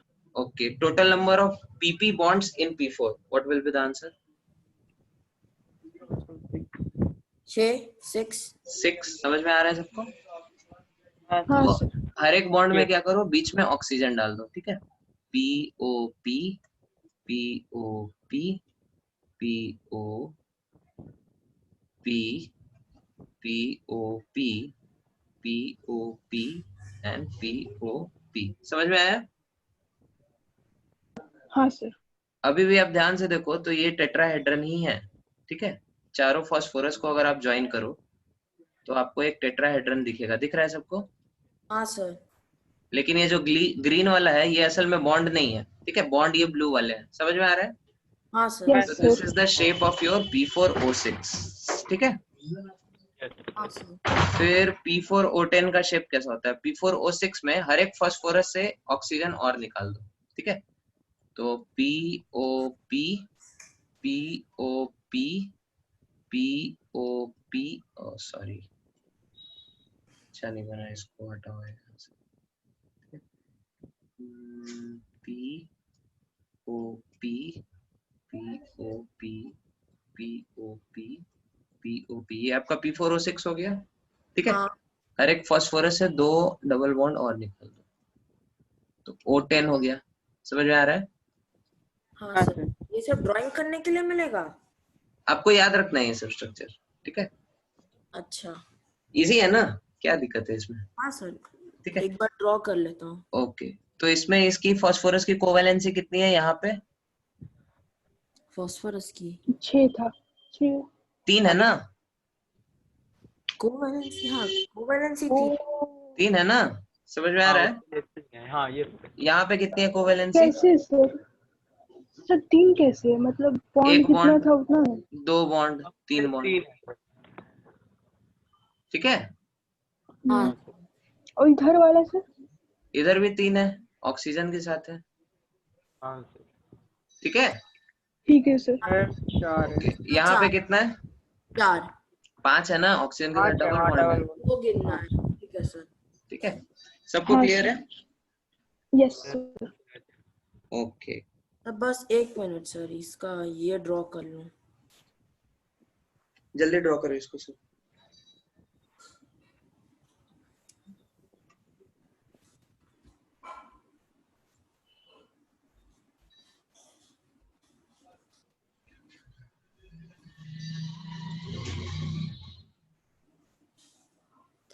हाँ सर हो गया। पक्के से हो गया? हाँ एक सेकंड। जल्दी नोट करो, जल्दी जल्दी। सर बोलो। Maximum covalency greater than equal to 3 अब मैक्स 4 से ज्यादा हो सकता है, ठीक है। 3 भी हो सकता है, 2 भी हो सकता है, ठीक है। सल्फर का हम एग्जांपल दिखाएंगे, उसमें 2 मतलब कुछ भी हो सकता है यहाँ पे, ठीक है। 4 का कोई लिमिट नहीं है वैसे। सर आपने मैक्स कोवैलेंसी ग्रेटर देन 4 होना चाहिए सर, यहाँ पे तो 3 भी हो गया। यहाँ पे मैक्सिमम कोवैलेंसी मतलब नहीं समझ रहे आप? मैक्सिमम कोवैलेंसी फास्फोरस की कितनी होगी? फास्फोरस की मतलब 4 से ज्यादा हो सकती है मैक्सिमम, ठीक है। वो अच्छा मैक्सिमम वैल्यू वो हो सकती है, उसके नीचे वाले सारे होंगे ही, ठीक है। अच्छा हाँ सर।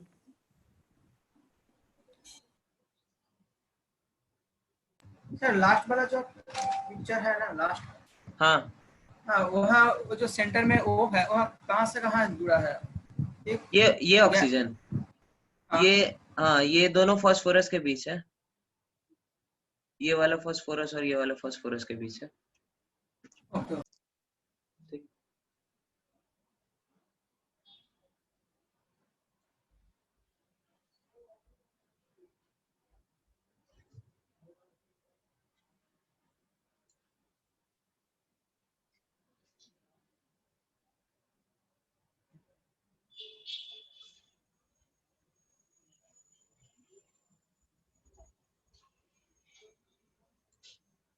लिख लिया सबने, आगे बढ़े।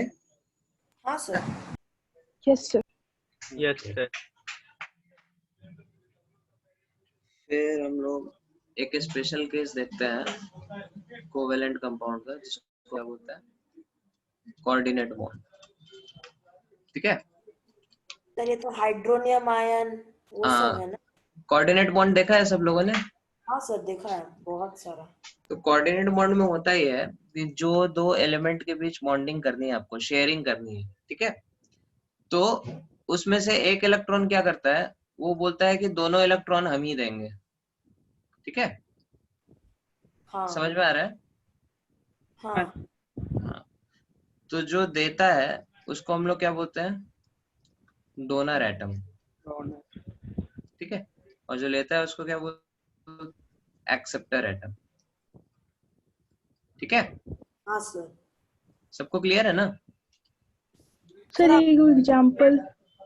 ये सिर्फ एग्जांपल देगा सर, लेगा नहीं वैसे। नहीं, ए लेगा नहीं, ठीक है। ए दोनों मतलब शेयरिंग में क्या होता है, एक ए अपना एक इलेक्ट्रॉन लेके आए, बी अपना एक इलेक्ट्रॉन लेके आए, दोनों शेयर करें, ठीक है। कोऑर्डिनेट बॉन्ड में क्या होता है, बी के पास देने के लिए कुछ होता नहीं है, तो ए के पास दो रहता है, तो वो बोलता है कि दोनों हम ही दे देते हैं, ठीक है। तैयारी है। सर आयोनिक क्यों नहीं हो गया ये वाला? ये आयोनिक इसलिए नहीं हुआ क्योंकि यहाँ पे शेयरिंग हो रहा है, ठीक है। अगर ध्यान से देखो तो यहाँ पे होता ही है कि ए अपना एक इलेक्ट्रॉन दिया बी को, ठीक है। तो ए प्लस बन गया और बी बी माइनस हो गया, ठीक है। हाँ अब यहाँ पे अगर बात रुक जाता तो ये बॉन्ड आयोनिक था, ठीक है। लेकिन ए हाँ प्लस का भी ऑक्टेट कंप्लीट नहीं है, बी माइनस का भी ऑक्टेट कंप्लीट नहीं है, ठीक है। तो ये दोनों अब शेयरिंग करता है, ठीक है। पहले एक इलेक्ट्रॉन उसको दे दिया, थोड़ा सा आयोनिक टाइप का हो गया माहौल, और फिर शेयरिंग कर दिया, ठीक है। समझ में आ रहा है?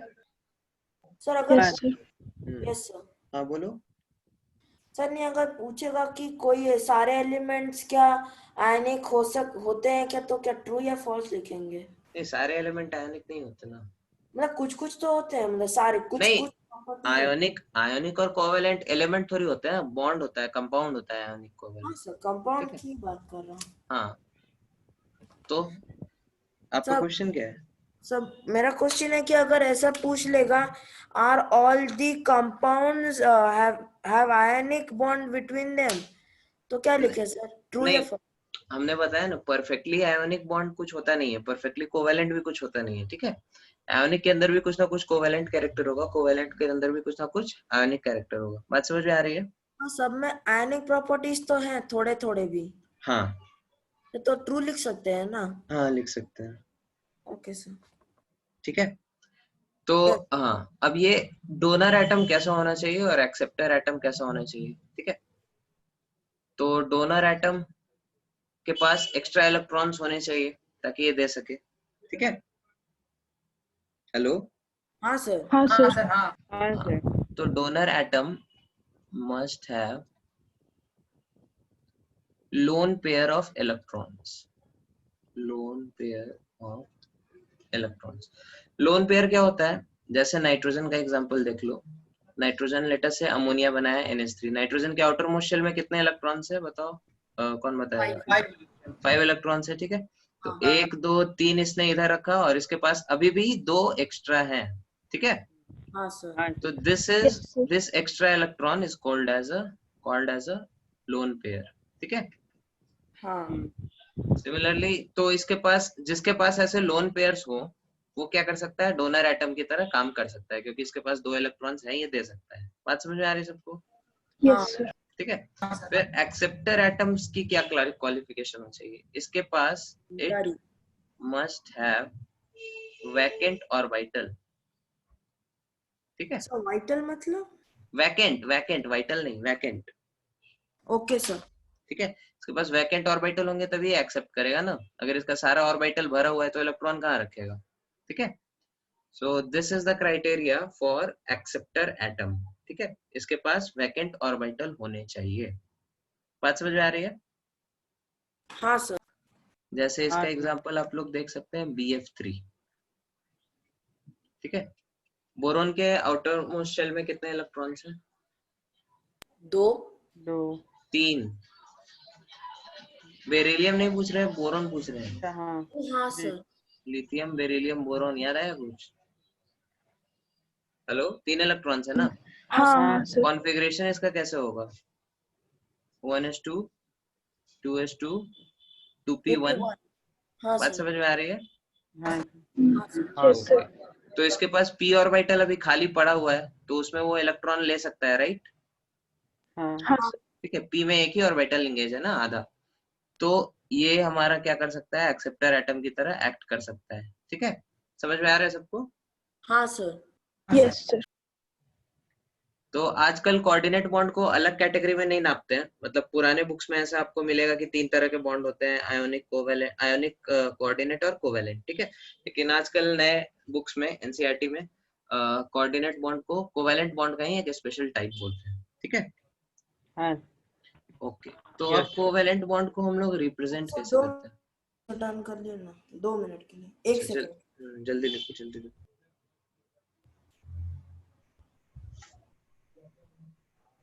हाँ सर, हो गया. हाँ, हो गया सबका? हाँ सर. हाँ। ओके, अब को कोऑर्डिनेट बॉन्ड को हम लोग रिप्रेजेंट कैसे करते हैं? ठीक है, तो यहाँ पे 2 केस आते हैं। केस 1, जब आपका कोऑर्डिनेट बॉन्ड किसके बीच हो? ग्रुप 2 के एटम्स के बीच हो।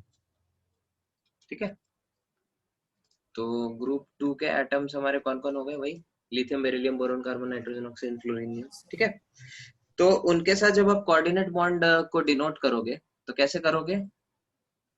जो डोनर एटम है उस पे प्लस, जो एक्सेप्टर एटम है उस पे माइनस। इस तरह से हम लोग इसको रिप्रेजेंट करते हैं। ठीक है, और कभी कभी इसको इस तरह से रिप्रेजेंट करते हैं, एरो देकर। ठीक है, coordinate bond is represented like this. बात समझ में आ रही है सबको? हाँ सर. हाँ। जैसे इसके एग्जांपल्स आप कुछ कुछ देख सकते हैं। ठीक है, एग्जांपल में आपका हो गया H3O+। ठीक है, तो असल में H2O होगा, OH OH OH। अब वाटर के पास, ऑक्सीजन के पास 2 लोन पेयर है। ठीक है, इसके पास आया एक H+, इसके पास बेचारे के पास कुछ इलेक्ट्रॉन नहीं है, बस वैकेंट ऑर्बिटल्स है। तो इसने अपना इलेक्ट्रॉन इसको दे दिया, तो इसको हम लोग कैसे रिप्रेजेंट करेंगे? H+ नहीं, HO+। ठीक है, तो O कायदे से क्या होना चाहिए? O+ और H-। ठीक है, तो H- और H+ दोनों मिलके H0 हो गया। समझ में आ रहा है? हाँ सर. हाँ, सिमिलरली आपका अमोनिया का आप एग्जांपल देख सकते हैं, NH4+, अमोनियम आयन का। ठीक है, this will also be something very similar. This is your ammonia, NH3, this is the lone pair. H+ के साथ इसका पहले जैसा ही, ये इलेक्ट्रॉन अपना इसको देगा, तो इस पे क्या आएगा? पॉजिटिव, इस पे निगेटिव, पॉजिटिव निगेटिव, H का 0 न्यूट्रलाइज हो गया। ये इसको हम लोग ऐसे डिनोट करेंगे। सबको क्लियर है? हाँ sir. Yes sir. Okay, then आता है हमारा केस 2। केस 2 में हमारे क्या आएंगे? वैसे कटाए ग्रुप 2 या फिर उस ग्रुप 2 के ऊपर के एटम्स। ठीक है, सॉरी, ग्रुप 3 एंड अबव ऐसे लिख सकते हैं। एक मिनट, ग्रुप नहीं है ना, ये पीरियड है। आप लोग एकदम क्लास में सो ही रहते हो हैं? उतने देर से हम ग्रुप ग्रुप बोल रहे हैं, आप लोग को बोलना चाहिए ना। पीरियड 2 चल रहा है यहाँ पे। यहाँ पे पीरियड 3 चल रहा है, समझ में आ रही है? हाँ सर। हाँ सर। पीरियड 3 एंड अबव, ठीक है। तो पीरियड 3 के ऊपर क्या हो सकता है, उसके ऊपर के जो इलेक्ट्रॉन्स है उसमें अब आपका d ऑर्बिटल आ चुका है, ठीक है। तो d ऑर्बिटल आ चुका है तो वो अपना ऑक्टेट एक्सपेंड कर सकता है, ठीक है। दिस कैन एक्सपैंड ऑक्टेट, ठीक है। तो यहाँ पे जो रिप्रेजेंटेशन होगा वो हम लोग कैसे करेंगे, यहाँ पे रिप्रेजेंटेशन हम लोग डबल बॉन्ड से करेंगे, ठीक है। जैसे आप लोग एग्जांपल देख सकते हैं SO3 का, ठीक है। एग्जांपल के थ्रू समझ में आएगा ये चीज। SO3, तो सल्फर के आउटर मोस्ट शेल में कितने इलेक्ट्रॉन्स हैं, नंदिनी बताइए। सर 2, मतलब 6 होता है तो 2। 6 है ना, 1 2 3 4 5 6, ठीक है। तो हम लोग Yes, किस sir. कंपाउंड का बात कर रहे हैं, SO3 का बात कर रहे हैं, ठीक है। तो ये ऑक्सीजन के आउटर मोस्ट शेल में भी 6 रहेंगे, इस ऑक्सीजन के भी आउटर मोस्ट शेल में क्या रहेंगे, 6 रहेंगे, ठीक है। इस ऑक्सीजन के भी आउटर मोस्ट शेल में क्या रहेंगे, 6 रहेंगे, ठीक है। गलत जगह ड्रॉ कर दिया हमने, इसको मिटाओ, इसको भी draw करो, ठीक है। ओके, तो यहाँ पे क्या होता है, सल्फर अपना इलेक्ट्रॉन देता है किसको, ऑक्सीजन को, ठीक है। यहाँ से इसको दे दिया, ये 2 ऑक्सीजन इसको दे दिया, ये 2 ऑक्सीजन इसको दे दिया। तो इसको हम लोग रिप्रेजेंट कैसे करते हैं, इसको रिप्रेजेंट करते हैं डबल बॉन्ड से, ठीक है। हाँ सर। ऐसा देखा है आपने पहले कभी, इस डबल बॉन्ड और डबल बॉन्ड और नहीं। नहीं देखा है ना, ठीक है। तो सल्फर के आउटर मोस्ट शेल, अभी सल्फर के अराउंड कितने इलेक्ट्रॉन्स आप काउंट करो, तो 4 इधर 4 दिया, 12 इलेक्ट्रॉन्स है, दिख रहा है सबको। हाँ हम्म, तो ऑक्टेट एक्सपेंड कर दिया इसने, हाँ हाँ समझ- सर, ये H2SO4 में भी ऐसे ही होता है। हाँ, ठीक है।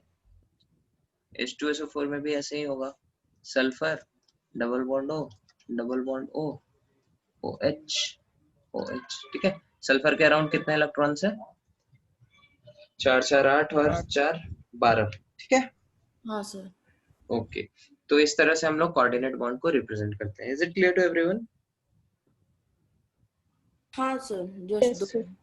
ओके, फिर हम लोग अगले टॉपिक पे आ जाते हैं, इसको नोट कर लो जल्दी से।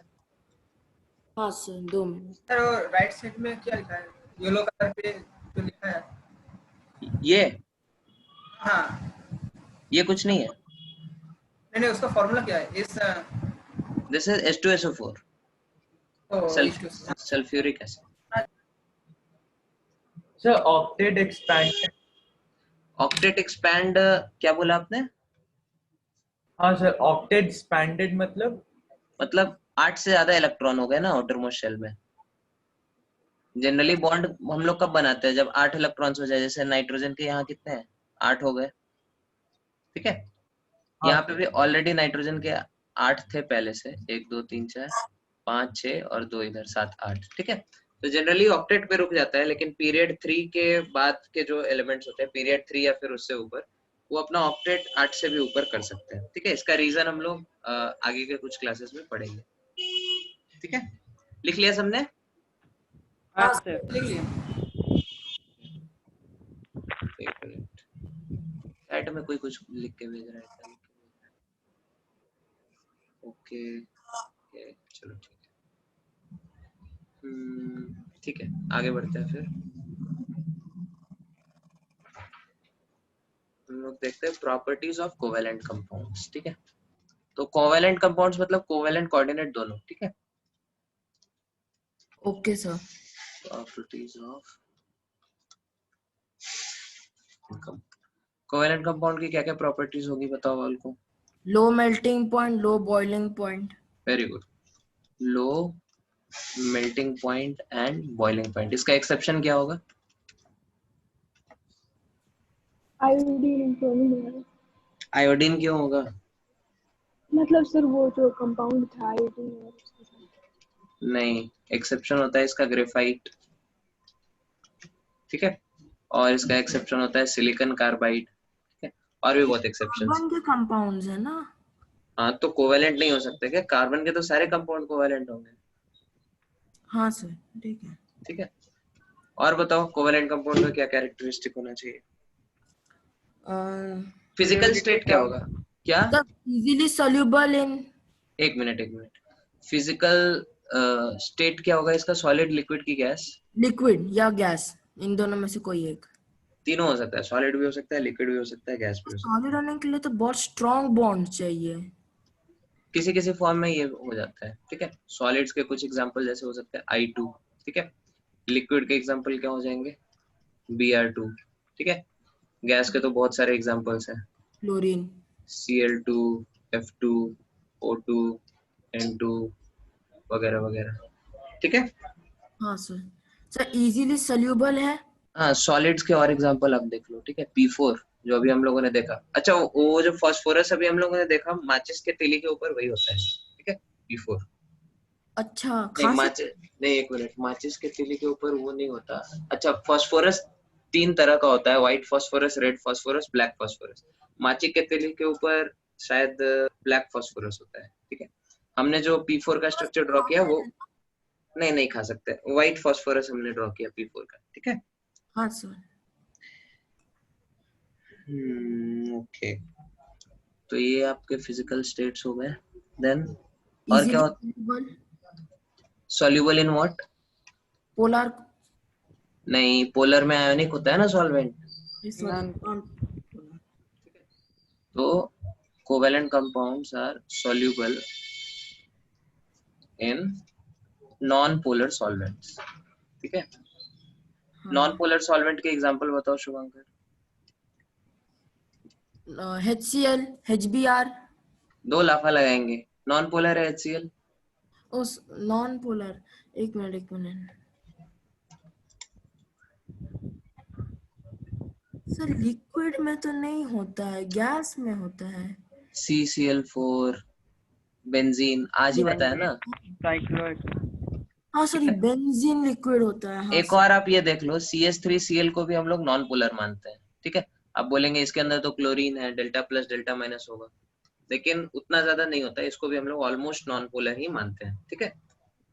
हाँ। Okay, then fourth point non हमारा, पोलर मतलब जिसमें ज्यादा खींचातानी नहीं होता है ना, हाँ, दोनों। खींचातानी नहीं है, ठीक है।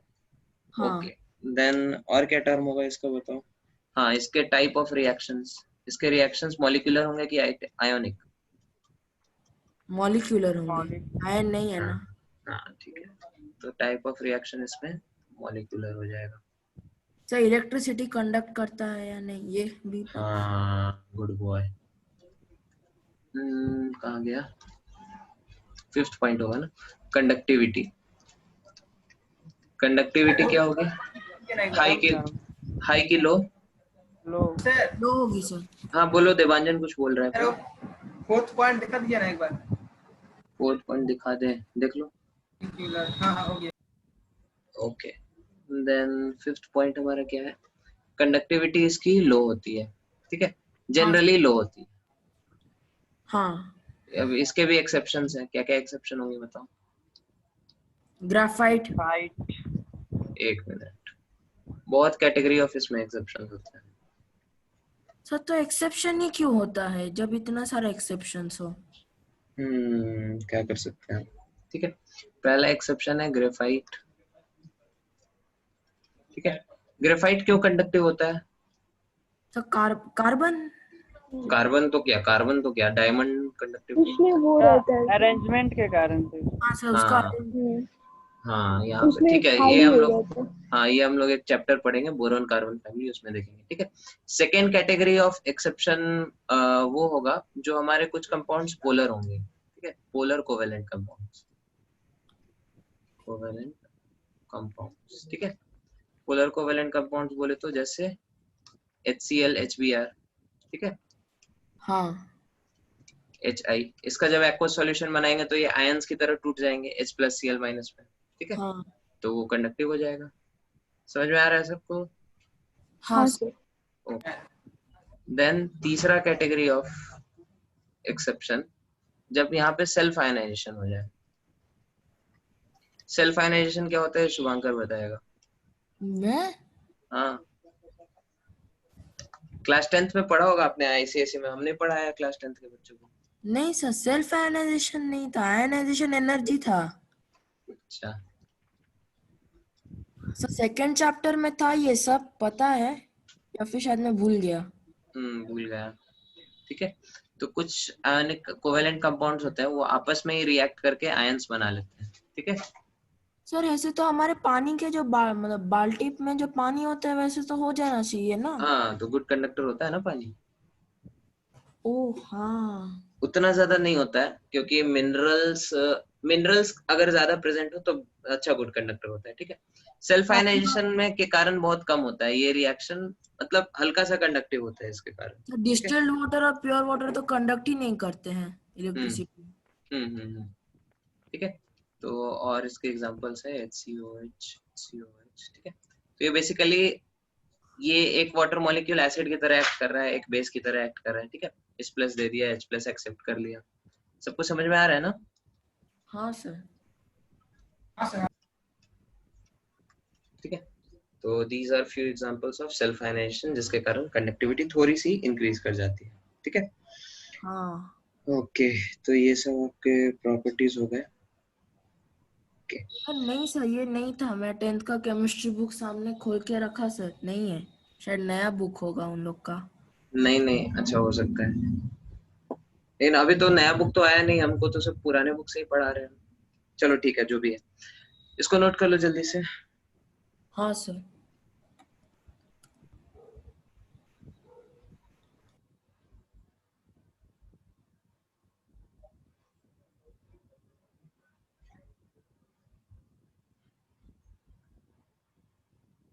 सर बुक का नाम क्या था सर?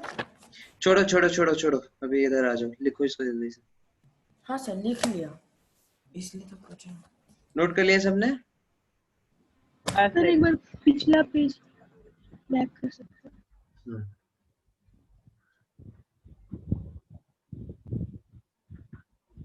हैं यार? हाँ सर।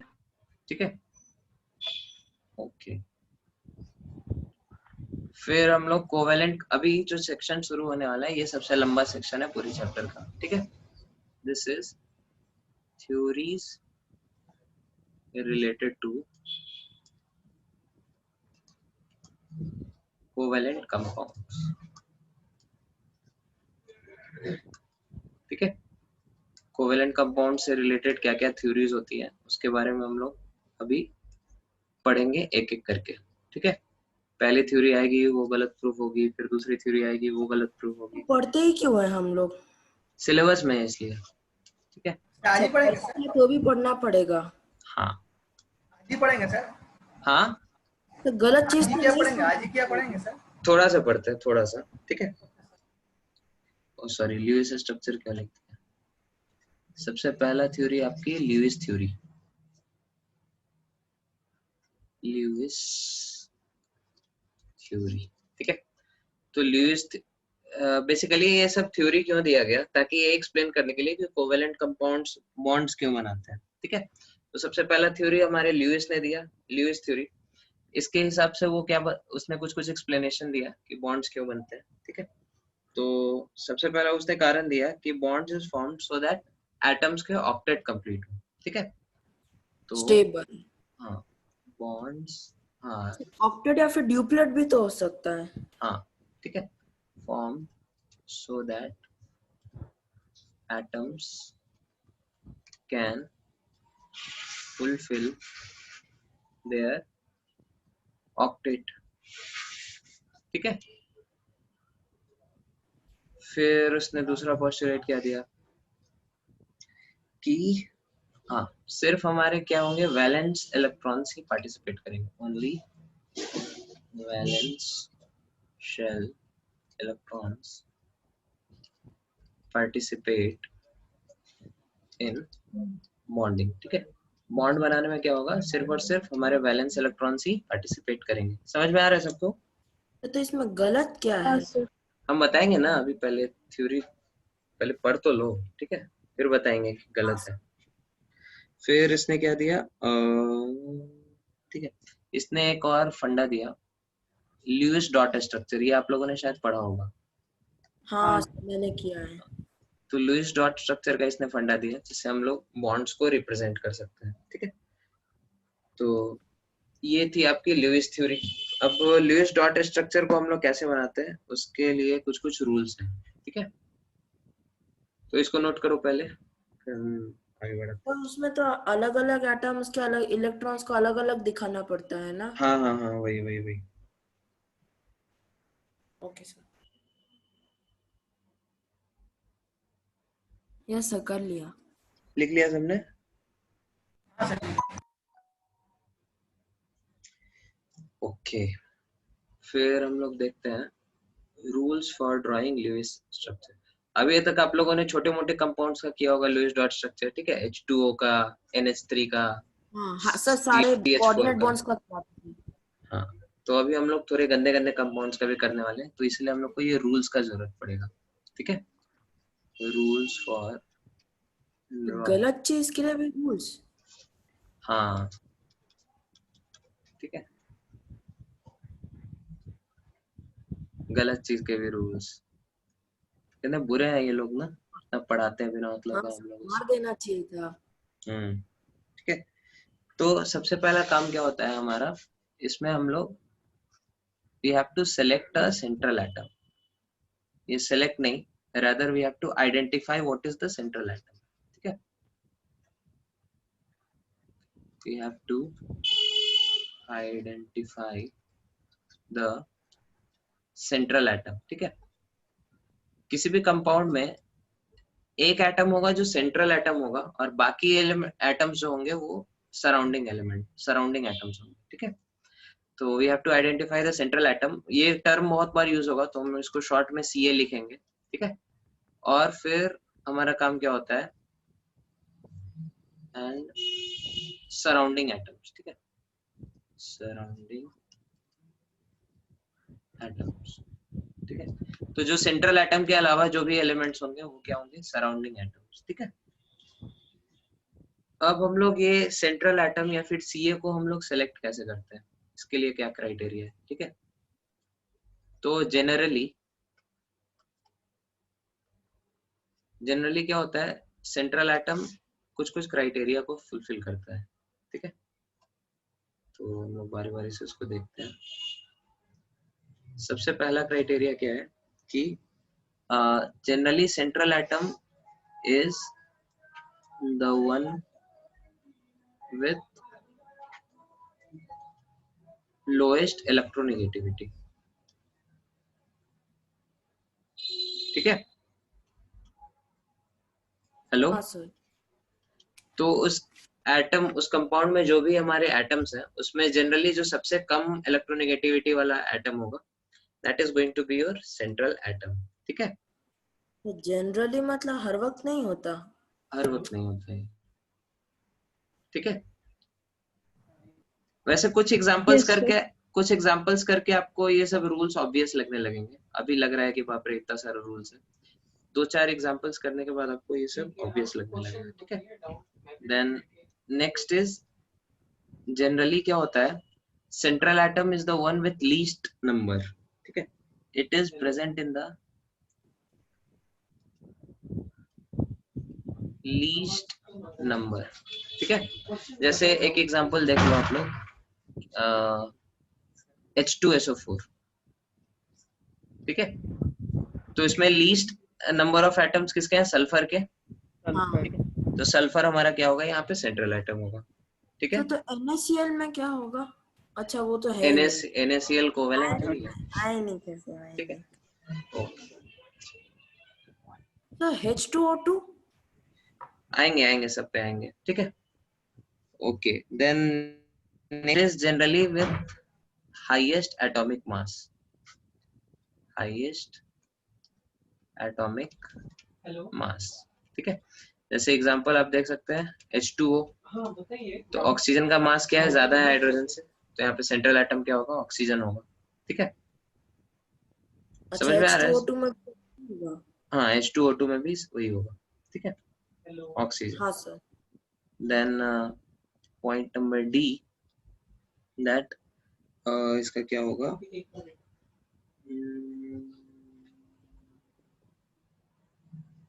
पॉइंट नंबर डी थोड़ा मेरे को बेकार लग रहा है, ठीक है। इसका जनरली साइज क्या होगा, लार्ज होगा, तो वो तो एटॉमिक मास से ही आ गया, ठीक है। जनरली इसका साइज क्या होगा, लार्जेस्ट होगा, ठीक है। हाँ हाँ, तो ये कुछ कुछ इसको नोट कर लो, कुछ कुछ रूल्स हैं, फालतू के रूल्स हैं, बस लिख लो आप लोग।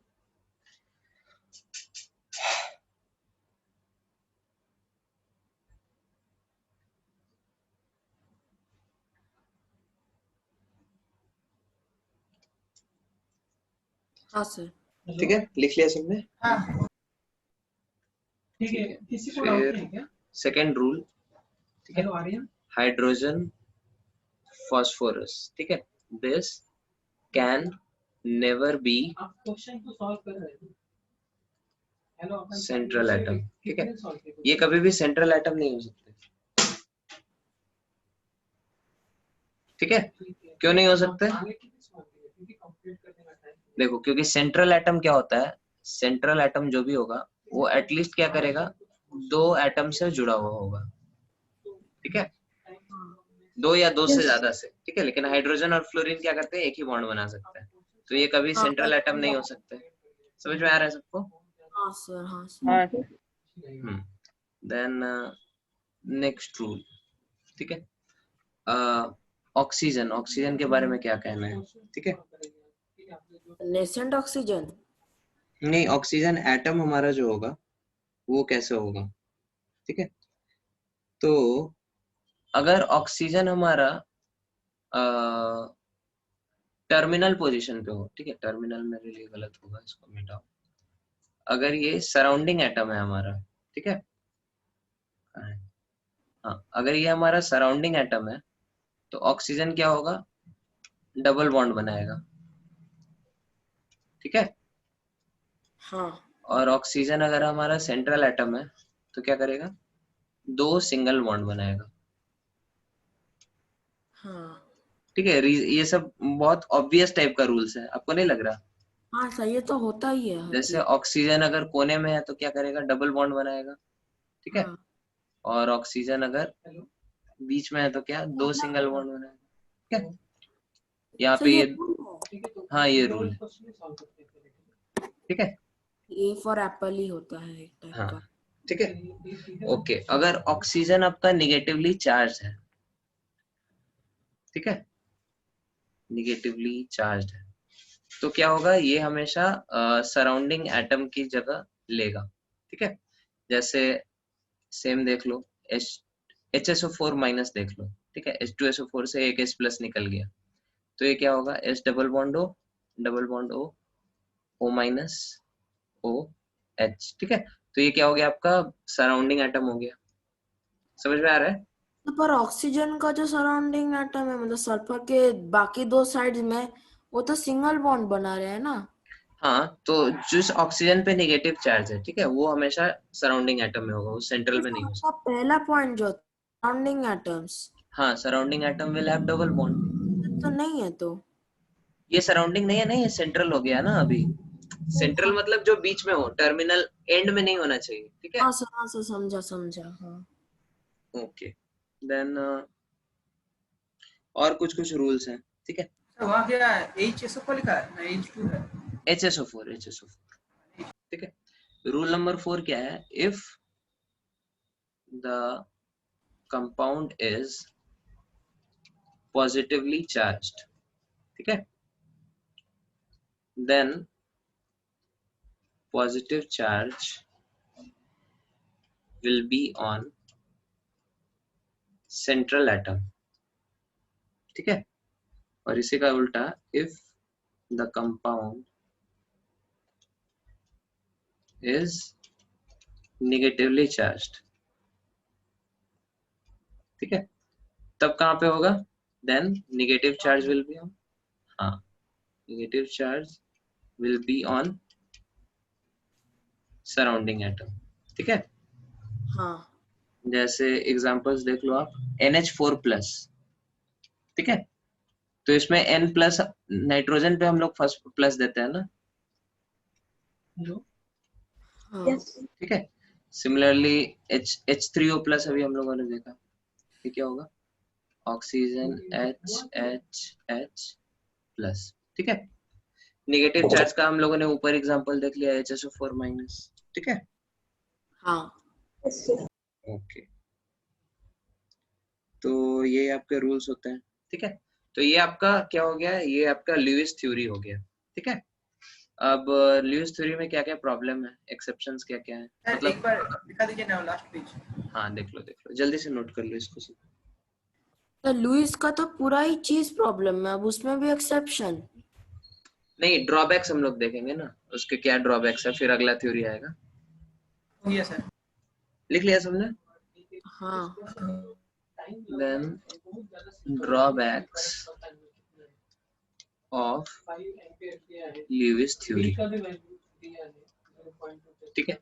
पहला पॉइंट क्या था इसका? The bonds are formed so that atoms can fulfill their octet. हाँ, तो existence of hypovalent compounds, तो क्या? हाइपोवैलेंट कंपाउंड्स, हाइपोवैलेंट कंपाउंड्स मतलब ऐसे कंपाउंड्स जो एग्जिस्ट करते हैं लेकिन उसका ऑक्टेट कंप्लीट नहीं है, ठीक है। जैसे BF3, ठीक है। BF3 बोले तो boron, fluorine, fluorine, fluorine. Boron के अराउंड कितने इलेक्ट्रॉन्स है? 6 इलेक्ट्रॉन्स है, ठीक है।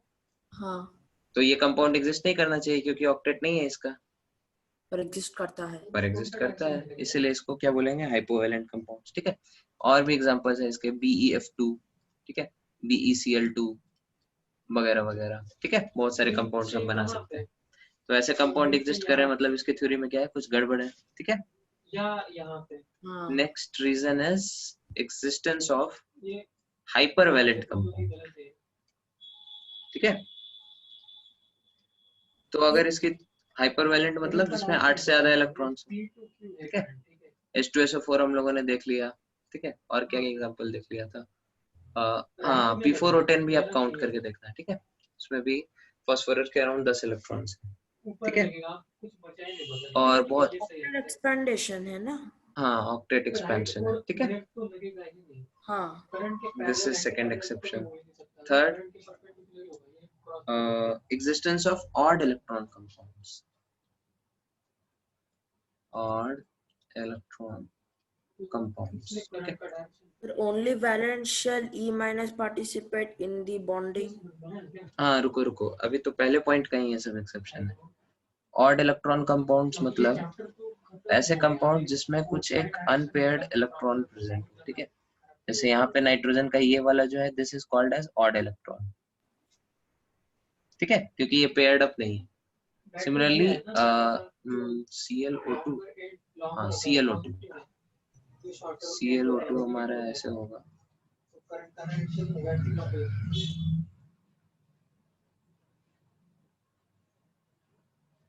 ठीक है। क्लोरीन के आउटर मोस्ट शेल में कितने इलेक्ट्रॉन्स होंगे? 1 2 3 4 सात 5 6 और एक 7। 5 6 हमने इधर, इसने कोऑर्डिनेट बॉन्ड बनाया है, ठीक है। इसको हाँ ऐसे भी आप डिनोट कर सकते हैं, Cl 2 1। तो ये वाला जो है, हाँ क्लोरेट है ना।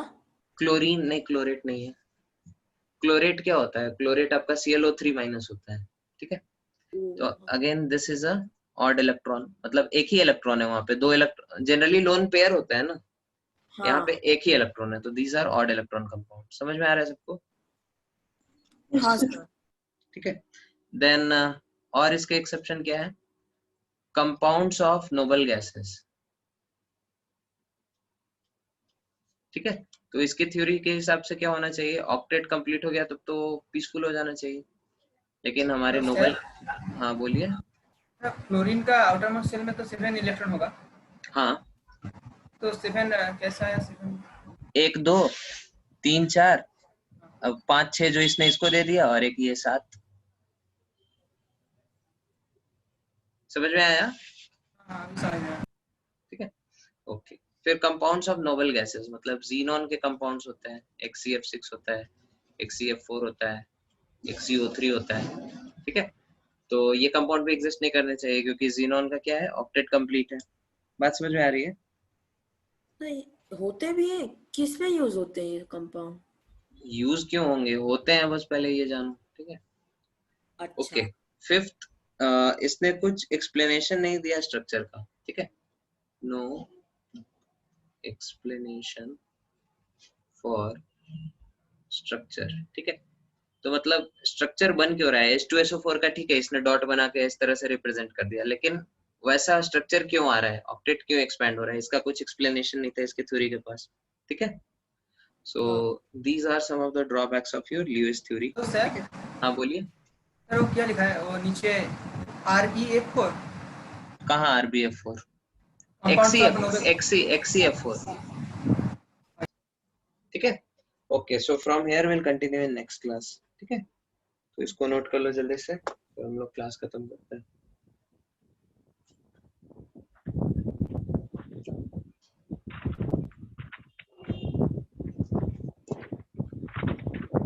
ओके, नोट कर लिया सबने, हाँ सर किसी को कुछ डाउट? फिलहाल ठीक है, चलो ठीक है, तो हम असाइनमेंट सबमिट करेंगे। अभी कितना टाइम हो रहा है, 9:15 हो रहा है। हम 10 बजे तक कुछ असाइनमेंट बना के आप लोग को भेजते हैं, ठीक है, वो कल तक आप लोग करके आना, ठीक है। हाँ सर ओके चलो ठीक है, thank you very much. Thank you, sir. Bye sir thank you.